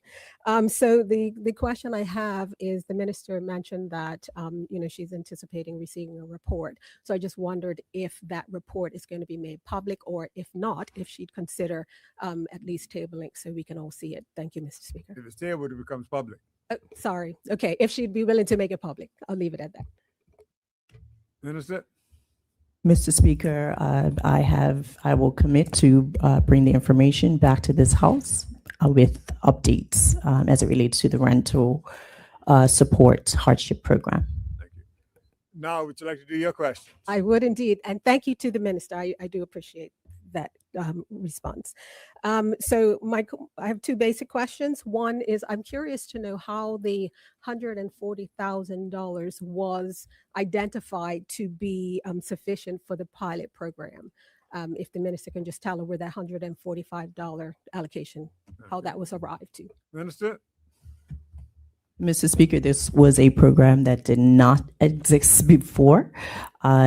We have the opportunity through many ministries for submissions of grants. I wanted to make sure that there was opportunity for persons in our community to have access to emergency funds so that they don't have to wait a month if they are in an emergency. And so we arrived at that number after doing our calculations in regards to what our budget could withstand. Supplementary? No, Mr. Speaker. Second question? Yes, second Okay. question. Can the minister sort of tell us if there's a timeline established for that, for the pilot? And if so, actually, I want to know if there's a timeline established before determining whether this particular initiative will become permanent. Because she mentioned it's a pilot program. So to what extent will it remain a pilot program before it becomes permanent, if that's the intention? Thank you, Mr. Speaker. Minister? Mr. Speaker, we have committed to sustain this program with the grant of $140,000 in this financial year.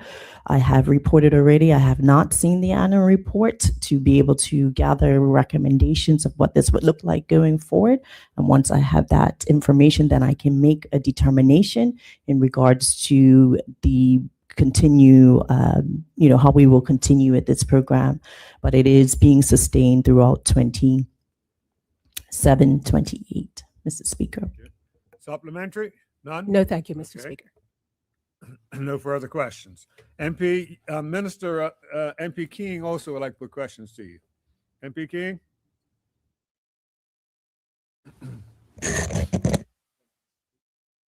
Thank you, Mr. Speaker. Would the honorable minister responsible kindly inform this House, out of the 114 persons who received assistance through the fund, how many of them were able to stabilize their housing situation as a result? Minister? Mr. Speaker, I would like to make a correction on the floor. The statement said 116 persons, so it's 116 persons. This is a rental support hardship program. All 116 persons would have been helped in reducing homelessness due to this hardship report. Sorry, rental support hardship program. Supplementary or new question? Supplementary. So out of the 116 who accessed the fund and received services, after 1 year, how many of those persons actually remained in the same accommodation?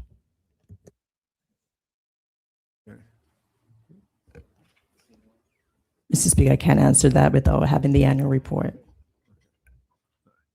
The information will be contained when the year is assessed, which you can't answer that right now. Thank you. Contained in the report. Understand- Supplementary or second New question. New question? Okay. Understanding that the Ministry of Youth, Social Development and Seniors is doing much to assist families in this community, and absolutely we're grateful that they do so. And we're also mindful of the fact that there's some who might take advantage of the services that are provided and thereby preventing others. What fraud prevention measures are in place to make sure that persons are not receiving funds from the hardship fund and from other initiatives to safeguard and help families? That's my final question. Thank you. Minister? Mr. Speaker, I have provided statement to this honorable house in regards to our case management system called Inform, where all service providers who work with persons who are housing insecure they work with this case management program system called Inform, and they all put their information into the system so that we can have a better account of how each community partner is assisting someone who would report themselves as homeless. So I definitely invite that member to set up a meeting with the office so they can learn more about this case management system. Supplementary? Supplementary. Yes. So, as part of the process, is there a specific identifying number, such as a security number, social insurance number, that will follow the person who is receiving services from government or others, otherwise to make sure that everything is coordinated? Thank you. Minister? Mr. Speaker, the Inform case management system assigns a ID number to the persons who report themselves as homelessness, and so it is reported through a personal confidential ID number. Thank you. Supplementary? Regarding the person, thank you for that. Regarding the personal ID number, is that a number that is used throughout the government ministries, or is that a number that is specific to the program that you're referring to? Thank you. Minister? Mr. Speaker, it's specific to the Inform case management system. Third question? No.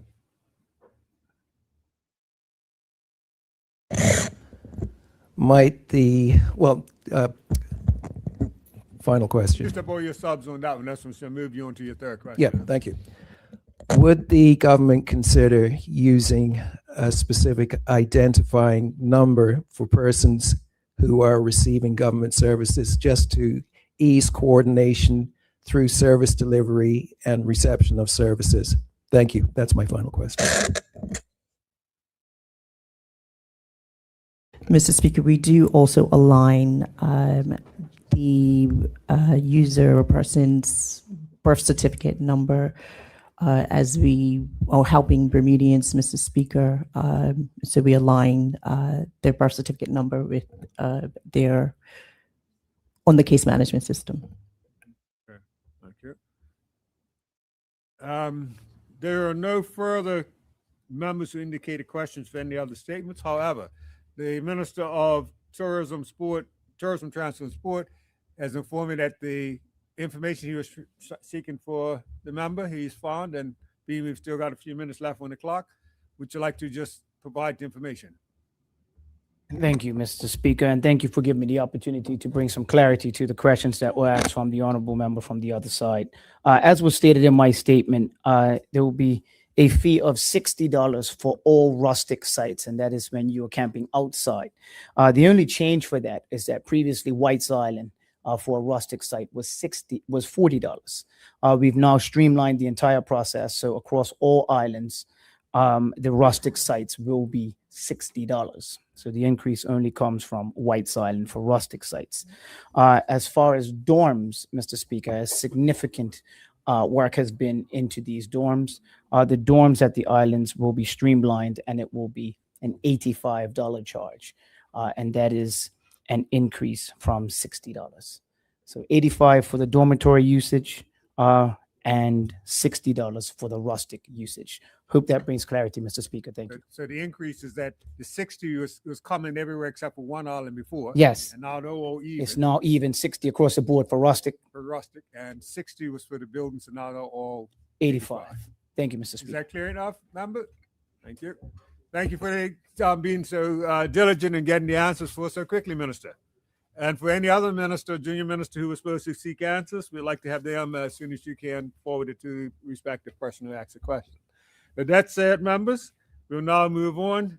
The next item on the order paper this morning would be one second, just note the time here, will be the congratulatory and obituary speeches. Would any member wish to speak to that? Minister, junior minister, you're on your feet. Thank you, You have your 3 minutes. Mr. Speaker. Mr. Speaker, this has been a really tough month for me in particular because we have lost so many friends that it's been tough. Many friends who, despite our differences, Mr. Speaker, they still trusted me. Mr. Speaker, I mentioned earlier about Bishop Duncan. I know that's already been said, and just to let colleagues know that next week Sunday it will be his burial at New Testament Church of God. Unfortunately, I'll be off island, so if you don't see me there, you know why I'm not there. But this week has been even tougher. I see that Ruth Ella, bring condolence to the family of Ruth Ella Louise Smith, young lady who I have been singing with or sang with for years in a choir. And she has had a very beautiful voice for those who know her, but it was sad to hear that she has passed. I also bring condolence to the family of Maurice Henry Harvey. Mr. Harvey grew up in, but lived in Hamilton Parish. Matter of fact, the house that he has recently passed in was the house that I grew up as a young boy back in North Church, right down by Midland Heights Church on the back there. Him and I and his family were very close. I also bring condolence to the family of Clinton Rosal Gayton. I've known him for years. I know that he worked at the Bermuda Housing Corporation. His wife and I were very close, and it's sad to read that he had passed recently. Also bring for another Hamilton Parish person. For some reason, Hamilton Parish has been losing a lot of people here lately. Leslie Terry Gibbons. He is from 41 Wilkinson Avenue. For those who I think is in associate brother member Nawal Tiro for that. I believe is in Kim. No, it's either Tanae or Beans area. Also bring condolence for another person in Hamilton Parish. That was Robert Irvin Pilgrim. He stayed near Holy Trinity, not the, but yeah, 43 Trinity Church, in Hampton Parish. So when I see all these individuals who've been passing out, also my good friend, Mr. Philip Charles Smith, grew up the young man. He's older than me, I must admit, but we all grew up, him and his brother and I all running over Crow Hill there. So I bring condolences to his family. Of course, members last week or Friday mentioned about Ms. Wade. Thank you. Time's up. Thank you. Yes, sir. Thank you. Would any other member wish to make a contribution? MP King, you have your 3 minutes. Thank you, Mr. Speaker. I want to extend congratulations to Mr. Wilfred Gonzalez, age 71 of C10, for gold medaling in the Caribbean Pickleball Championships. And I'll associate the whole house with that. It was only his second time playing, but he's a phenomenal tennis player, and he did exceptionally well by retaining the gold medal for the over 60s, cutting their tails, the much younger guys. Any other member, any other member? MP Tucker? Thank you. Thank you, Mr. Speaker. I would like to associate myself with the condolences sent for Robert Pilgrim, who is to be funeralized today. Robert's wife, Susie Rosetta, Pilgrim. She passed away a few months ago. And so Susie is actually my husband's cousin. So I just want to extend condolences to Jeanette, Mitzi, Valerie, Coolidge, the entire family, including Clarky and Rodney and everybody else. On a lighter note, I'd like to extend congratulations to the Bermuda Caregivers Alliance. It officially launched today, and it is the Caregivers Alliance is a support service for people caring for the elderly, disabled, and chronically ill persons. They offer actually weekly support groups, monthly education workshops. They'll have an emergency support hotline. And there's a bunch of other things that are listed on their website. As we all know, there is lots of chronic illnesses and things that are occurring, and a lot of our families are taking care of our of loved ones, which obviously puts a higher stress on families that are doing so. One of the things that came off their website that they have said is that studies show that unpaid caregivers experience higher rates of depression, anxiety, and financial hardship, often sacrificing their own health to care for their loved ones. So it's very exciting that this group has formed to care, that first recognizes and then cares for specifically for caregivers. Its founder is Lisa James. She is the founder and the chair, and the co-founder, I am really excited to say, is a OBA colleague, who, Mr. Maurice Foley. He is the co-founder and the deputy chair. So again, it officially launches today, and I would also like to associate all the OBA team, particularly MP Smith, Linda Smith, and the entire OBA team to wish them well. Thank you, Mr. Speaker.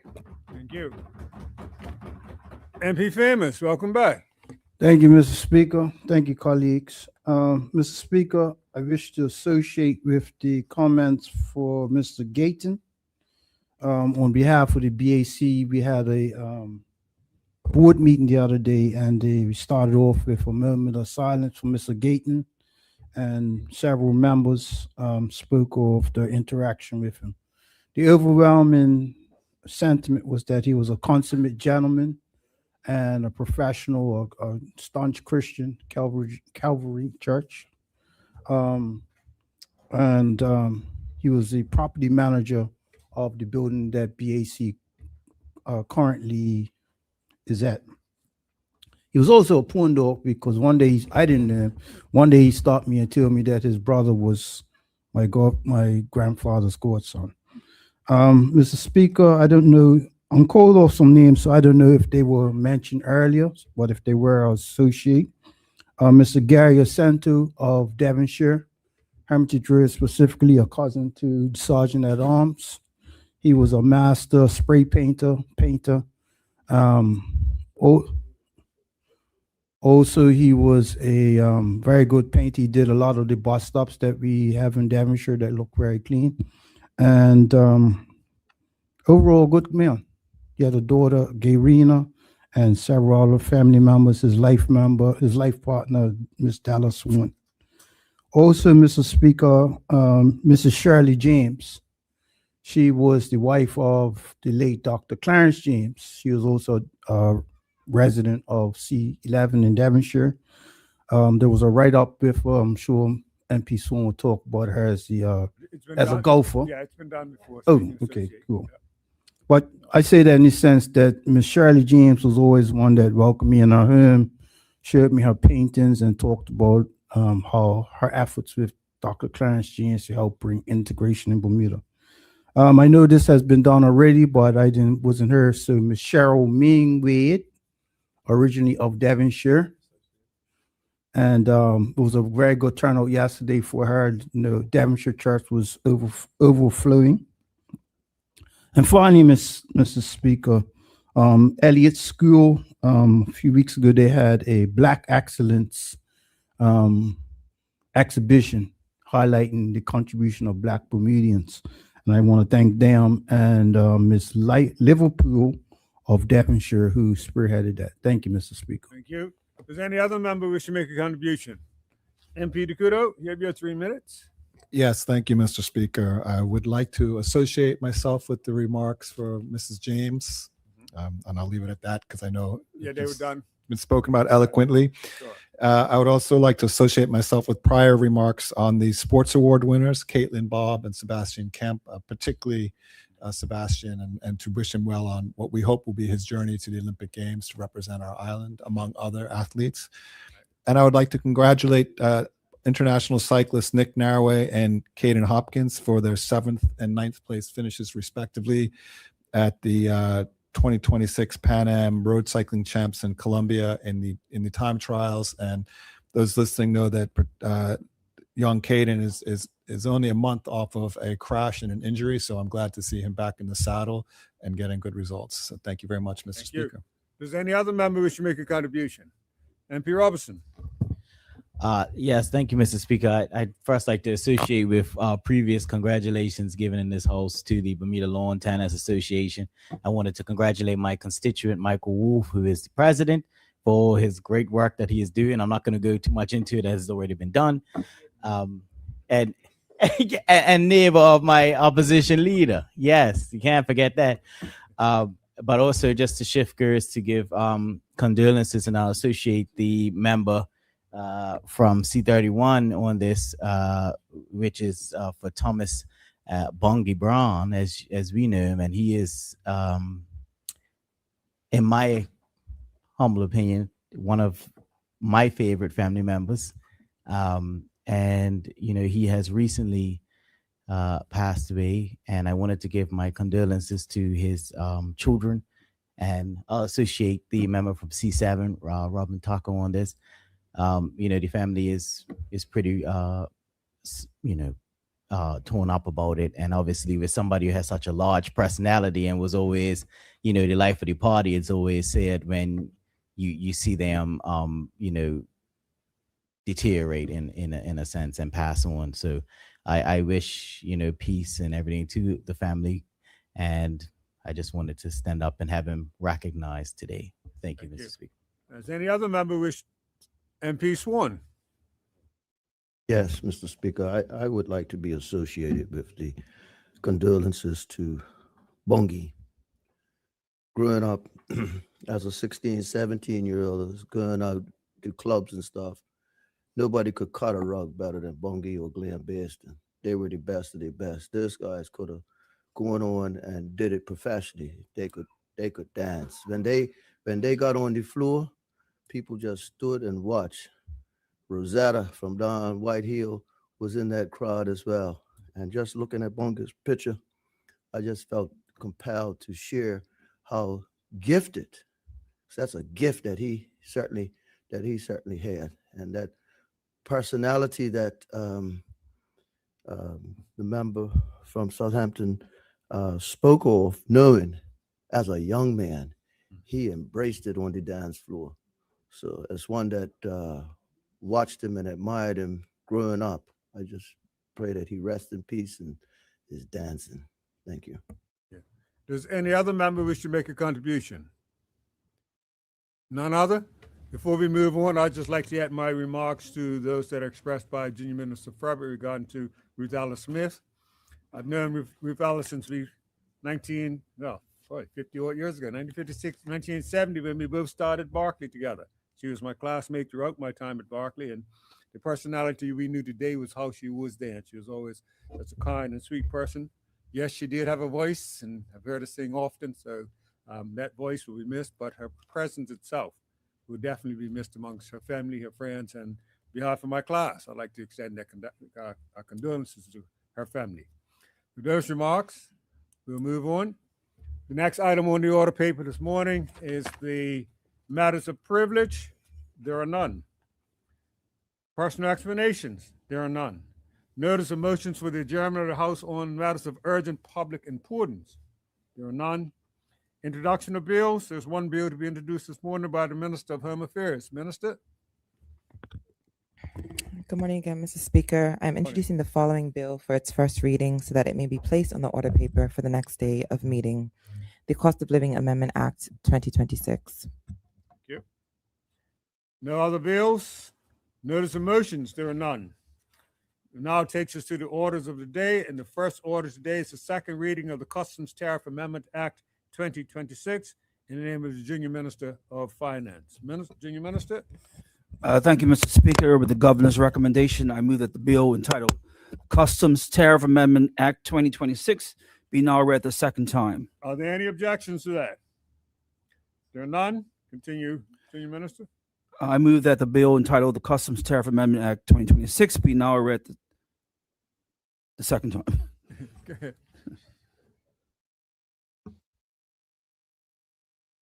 Yeah, continue. Thank you. I don't know what it was. Okay, Mr. Speaker. Mr. Speaker, from time to time we hear about the cost of living in Bermuda, and there are some tools that the government does have, and this is a continuation of one of the tools that we've used in the past as far as reducing some of the customs tariffs. So, Mr. Speaker, honorable members are requested now to consider the bill entitled Customs Tariff Amendment Act 2026.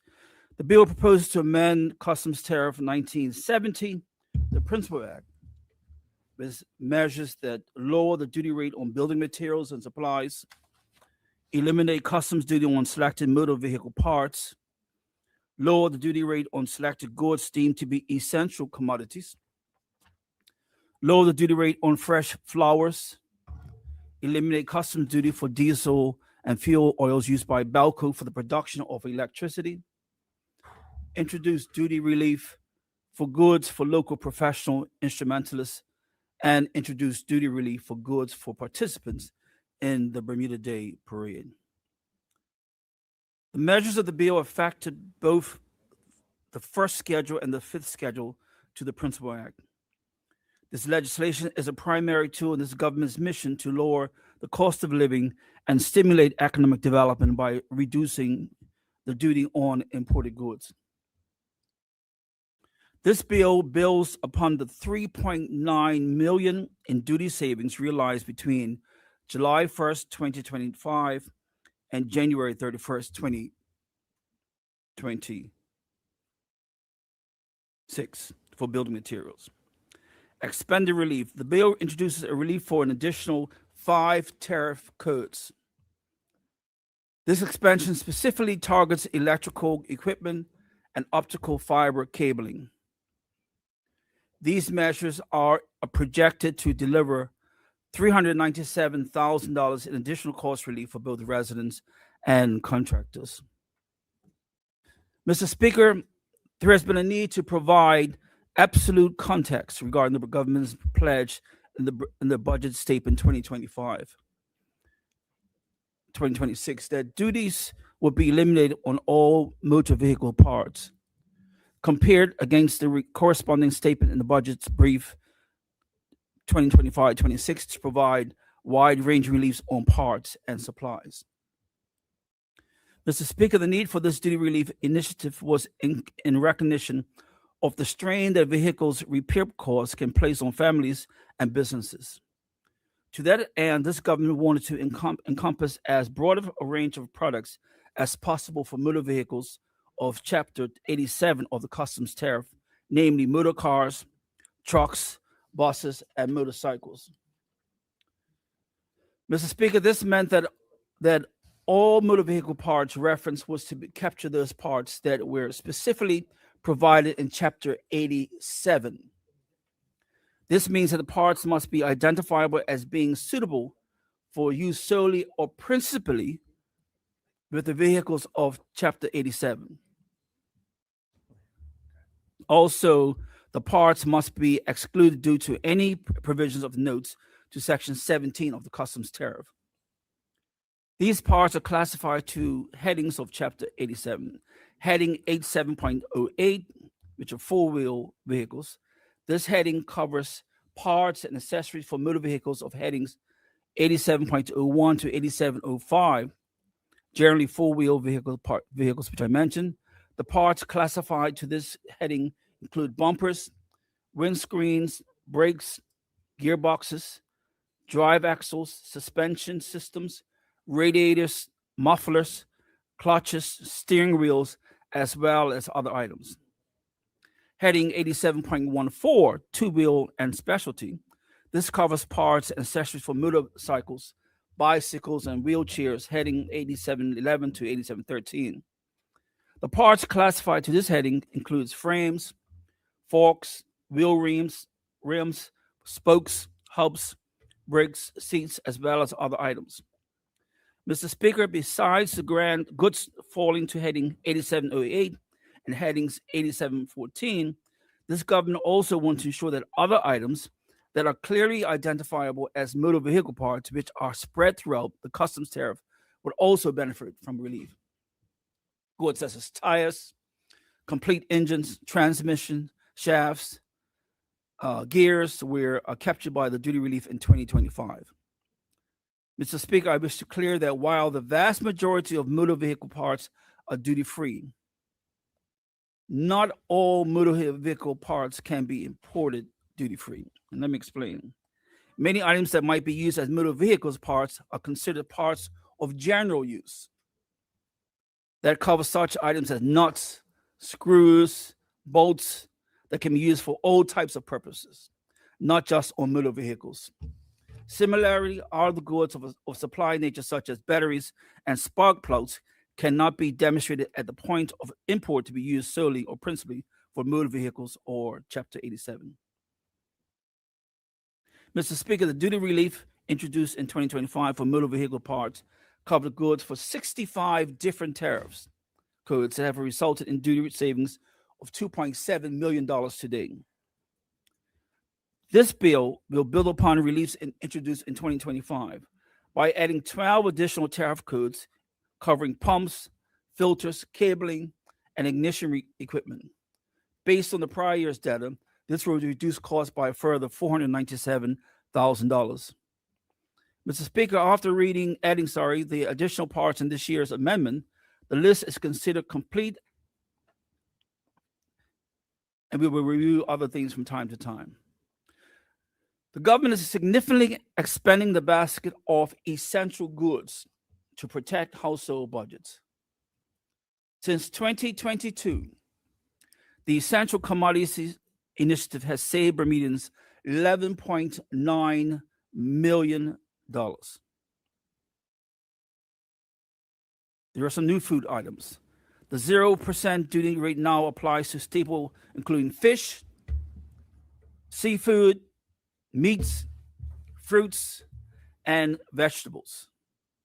Household and infant care. Relief is expected to hygiene products and infant care items. Mr. Speaker, it is estimated, based on prior year's data, this will cut Bermudian household costs by $3.9 million. Mr. Speaker, following representations from florists in Bermuda and to support our hospitality sector, duty charge on imported fresh flowers will be reduced from 25% to 5%.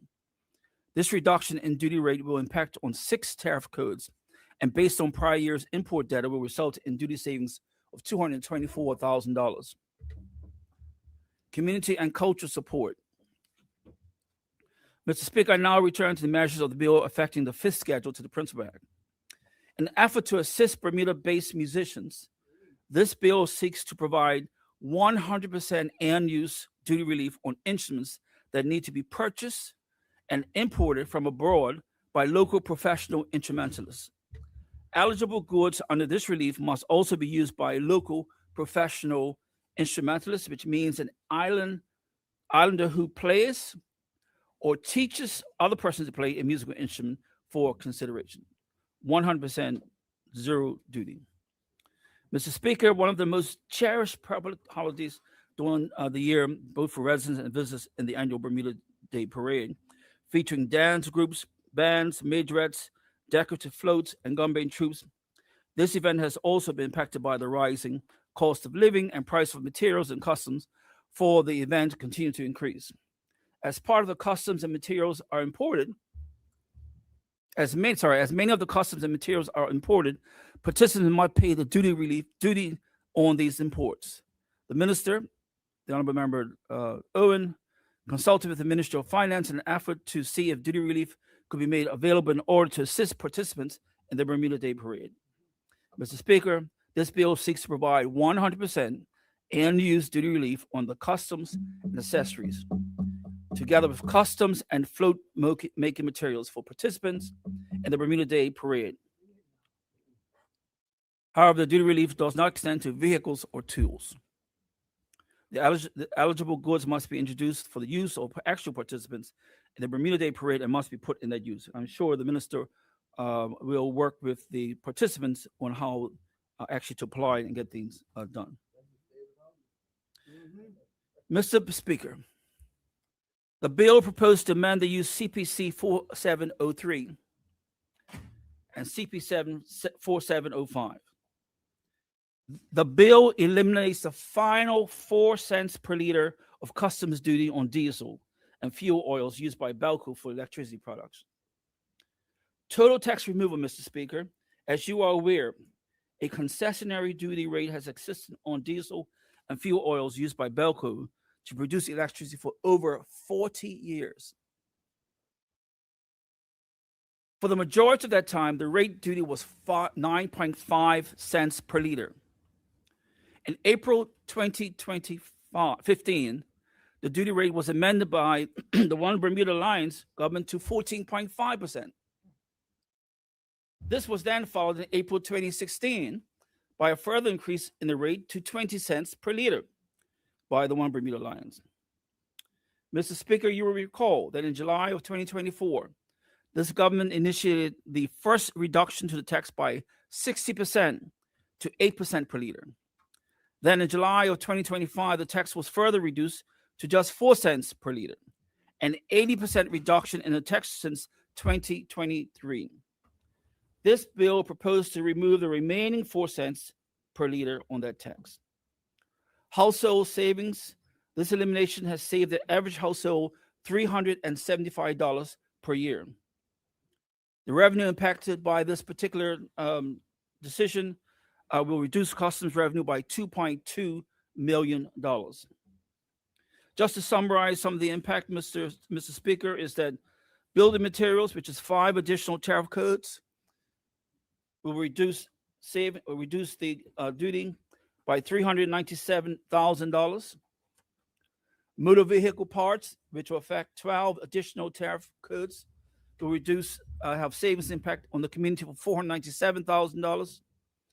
Essential commodities, which is fish, meat, produce, hygiene, infant care, will have a savings on the community of $3.9 million. Fresh flowers, which will be reduced from 25% to 5%, will have an impact of $224,000. Electricity fuel, which is the final 4 cents per liter, will reduce savings of $2 to $2.2 million. Total annual relief will be $7.2 million. Mr. Speaker, on the measures of the bill in committee. Thank you, Mr. Speaker. Thank you. Does any other member wish to speak? Thank you, Mr. Speaker, and thank you to the minister for bringing this bill forward. I would like to point out that the minister was kind enough to provide a detailed breakdown of the duty changes, which allowed us to examine it in quite some detail and to confirm that, yes, we are very happy to support these changes. I am also compelled, though, to point out with respect to the fuel tax cuts for Belco, Mr. Speaker, and I don't necessarily want to reflect on prior debates, but as you know, Mr. Speaker, and as the other members of this House know, we in the One Bermuda Alliance firmly believe that when it comes to the energy costs facing Bermuda today, there must be a more targeted and more effective way to help those who need help the most. So, while, Mr. Speaker, we're, I guess, reluctantly happy to take these fuel tax cuts on board, we know that there's a reference to the $300 odd that the average person is saving from them.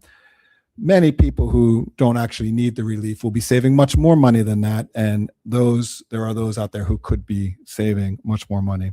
But like I said, Mr. Speaker, I didn't wish to reflect too much on debates we've had at length in this House, and not to detract from the overall support from the One Bermuda Alliance for these amendments to the Customs Tariff Act. Thank you, Mr. Speaker. Thank you. Any other member wish to speak? Amir? Thank you very much, Mr. Speaker. Mr. Speaker, it would be remiss of me if I did not speak on this particular matter, as, of course, as substantive Minister of Finance, I get the pleasure of working along with Minister Wayne Ferbert in dealing with these particular matters. But, of course, Mr. Speaker, as the junior minister has laid out, there is a very extensive array of customs duty reductions, and it just builds on the history of which this government has said that we are going to make taxes more fair, to reduce taxes where we can, and to make sure we provide support for persons across the country when it comes to dealing with the cost of living. The expanded list of items for customs duty is in keeping in line with our pledge and promises under the Affordable Bermuda Agenda, where we put together a plan led by the Minister of Home Affairs in order to make sure to tackle this. The Ministry of Finance is responding by doing our part in the significant duty reductions which we're seeing across the board. And so when you look at the savings that are estimated by the minister, Minister Ferbert, who stated that there are significant savings that will come from this to households on the array of customs duty reductions that are put in place. And some, Mr. Speaker, as you can see, are relatively significant, especially when we're talking about cleaning products and others, where there are going to be some significant cuts in duty rates. We certainly hope that those will feed through to consumers. So we're grateful for clearly the work that has been done from the department inside of Customs. And this is just another example of this government delivering on its promises to continue to reduce the cost of living and the cost of doing business in Bermuda. Thank you, Mr. Speaker. Thank you, Premier. Any other minister? Thank you, Mr. Speaker. As the minister responsible for cost of living or stewarding cost of living in Bermuda, it would be likewise remiss of me not to provide contribution and support for this bill. The government owns and honors the responsibility to ease the burden for the ordinary Bermudian as it relates to their day-to-day expenses. And this Customs Tariff Amendment Act represents a cost lowering and an effort to systematically and also identify and respond to the needs that the community has shared with us that they have relating to the expansion of commodities and essential goods to include healthier items, not just reducing it or restricting it to the 33 that was essentially there before.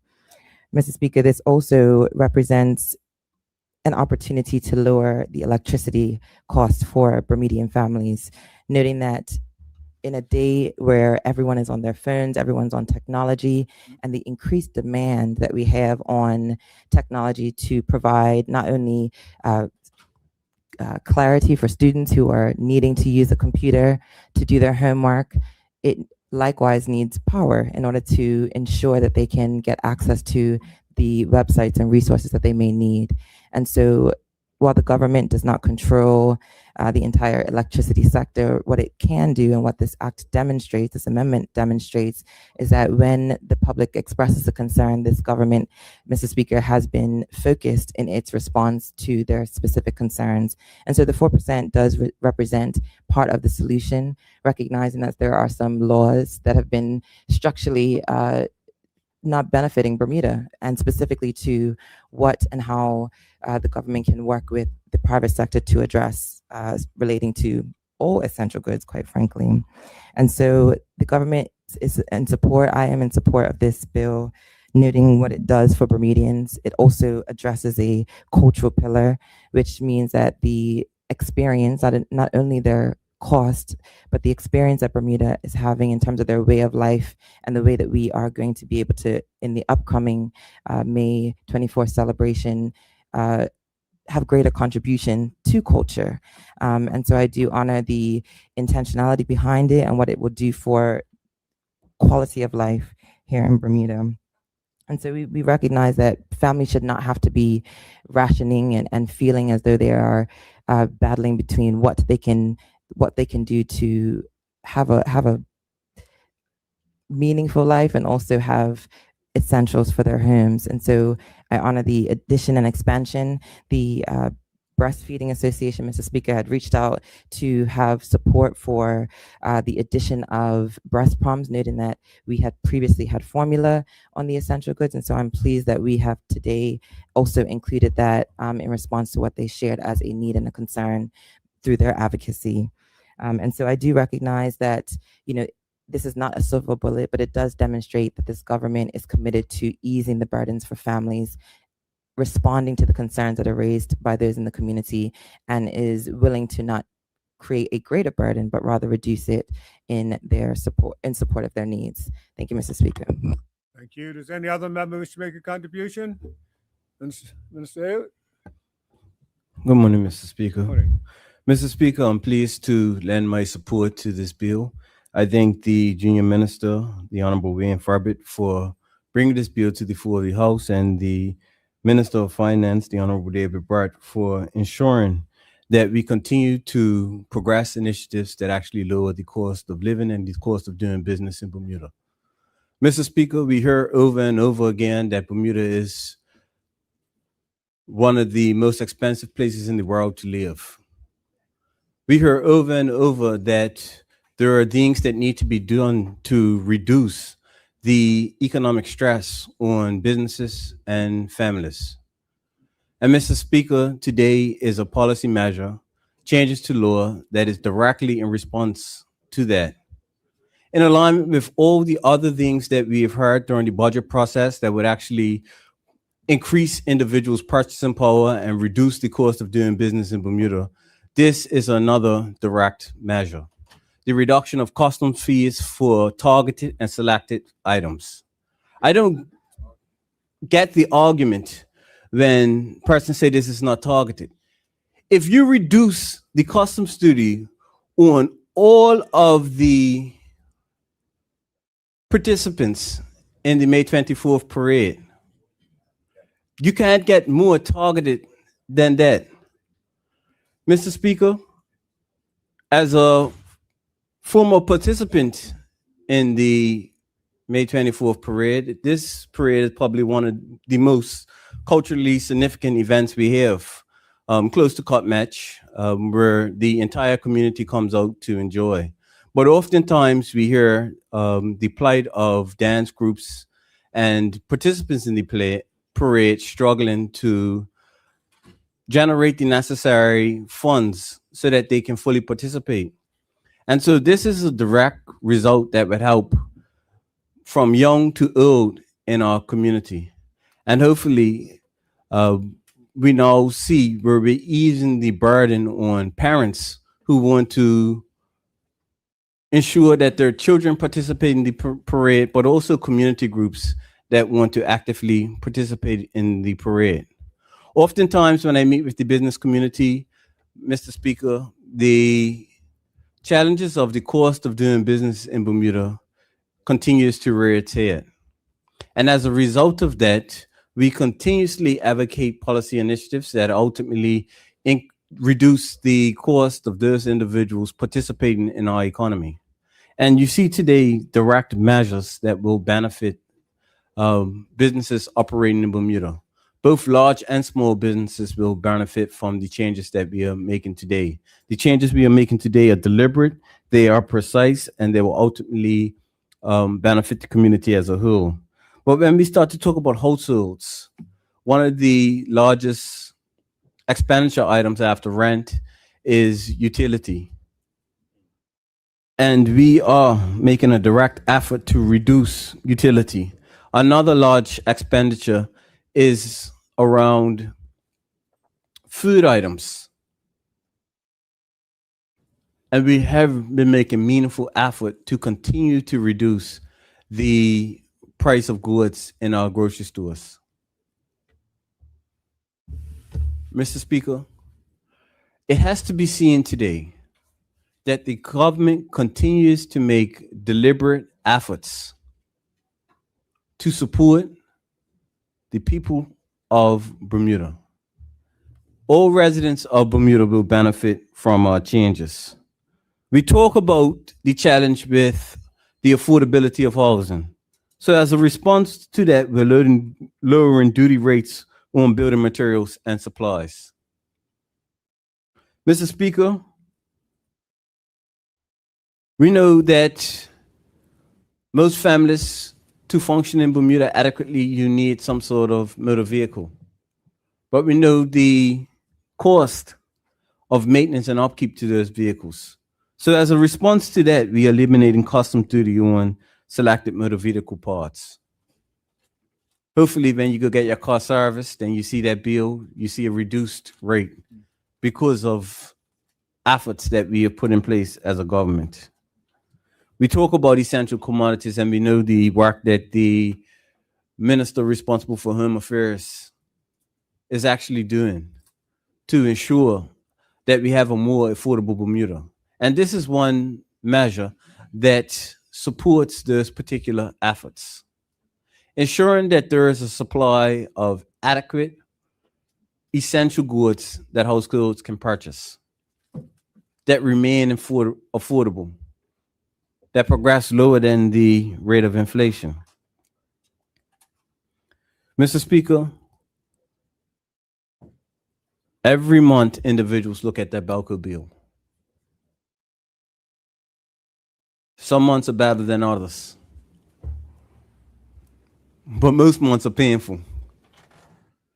And if the government can do something directly to alleviate some of the pressure on households, it's us reducing the fuels associated with that. That's on top of reductions of taxes that we have already reduced. And so the government is doing all that it can to support the lowering of fuel prices in Bermuda. And then we talk about how we support our creatives, our artists, and reducing the tax on instruments for local professionals and those teaching in that particular sector will go a long way to improving our capacity to develop more artists in Bermuda and support our creatives even further. Mr. Speaker, when the government puts forward measures that undoubtedly support the entire community that we will all benefit from, we should collectively applaud that. Yet, we still hear criticism. Notwithstanding that, notwithstanding the noise, the government will continue to progress this agenda, and the government will continue to put measures in place that make Bermuda more affordable. Thank you. Does any other member wish to make a contribution? Any other? No? Minister?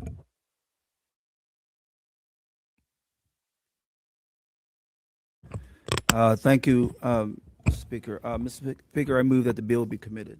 Thank you. Deputy Speaker?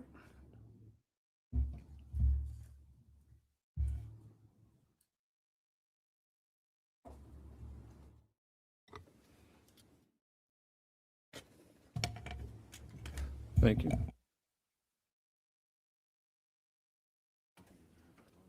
Yeah. Good day, members. We are in Committee of the Whole on the bill entitled the Customs Tariff Amendment Act 2026. Junior Minister? Yes, thank you, Madam Chair. First of all, I'd like to also thank Mr. Amos and Mr. Lima and Chambers for the hard work. As they know, I was on top of there maybe 5 minutes to ensure that we hit this thing correct. I wasn't on top of Chambers, I was on top of Customs, to make it very clear. And these two individuals working with, of course, Ms. Lucinda Pearman, Collective Customs, was able to work with finance to get the things done that we wanted to get done. Madam Chair, there's only 4 clauses, so I will move all 4 clauses. The junior minister is moving that we consider clauses 1 through 4. Are there any objections to that? There are none. Minister Junior. Thank you, Madam Chair. This bill seeks to amend the first and fifth schedule to the Customs Tariff Act 1970, the Principal Act. Clause 1 provides the citation for the bill. Clause 2 repeals and replaces the first schedule in the Customs Tariff Act 1970 by the contents of the schedule to this bill. The first schedule is published on the Bermuda government portal at the following website, www.gov.bm/schedules-custom-tariff-act 1970. Clause 3 amends the fifth schedule to the Customs Tariff Act 1970 by inserting new CPC 4247, goods for local professional instrumentalists, and CPC 4248, goods for participants in the Bermuda Day Parade.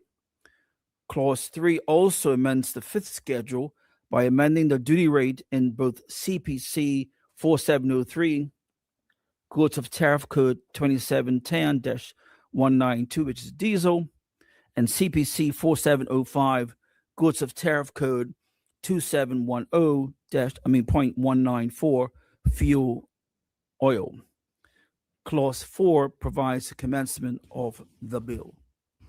Thank you. Are there any other members who wish to speak to clauses 1 through 4? There are no other members, Junior Minister. Thank you. Chair, as I said, I move clause 1 to 4. I move that the preamble be approved. No, just a minute. You move that clauses 1 through 4 be approved? Yeah. Yes. It has been moved that clauses 1 through 4 be approved. Are there any objections? There are none. The schedule next. I move that the preamble be approved. It has been moved that the preamble be approved. Are there any objections? Schedule. And schedule. Yeah, and schedule, sorry. It has been moved that the schedule be approved. Are there any objections? There are none. So last. I move that the bill be reported to the House as printed. It has been moved that the bill be reported to the House as printed. Are there any objections? There are none. So moved.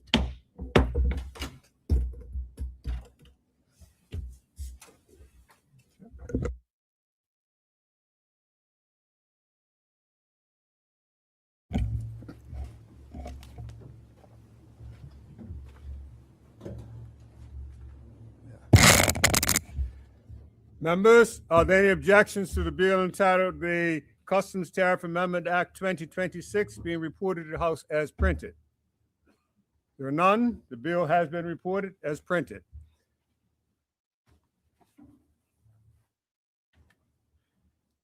Premier, before we move on to the next item, I'm going to suggest that it's almost 12:30. Would you like to just break for lunch now? We'll come back and start the second item. Thank you, Mr. Speaker. Mr. Speaker, I move that the Honorable House to now adjourn for lunch until 2 p.m. Are there any objections? There are none. The House now stands adjourned for lunch until 2 p.m.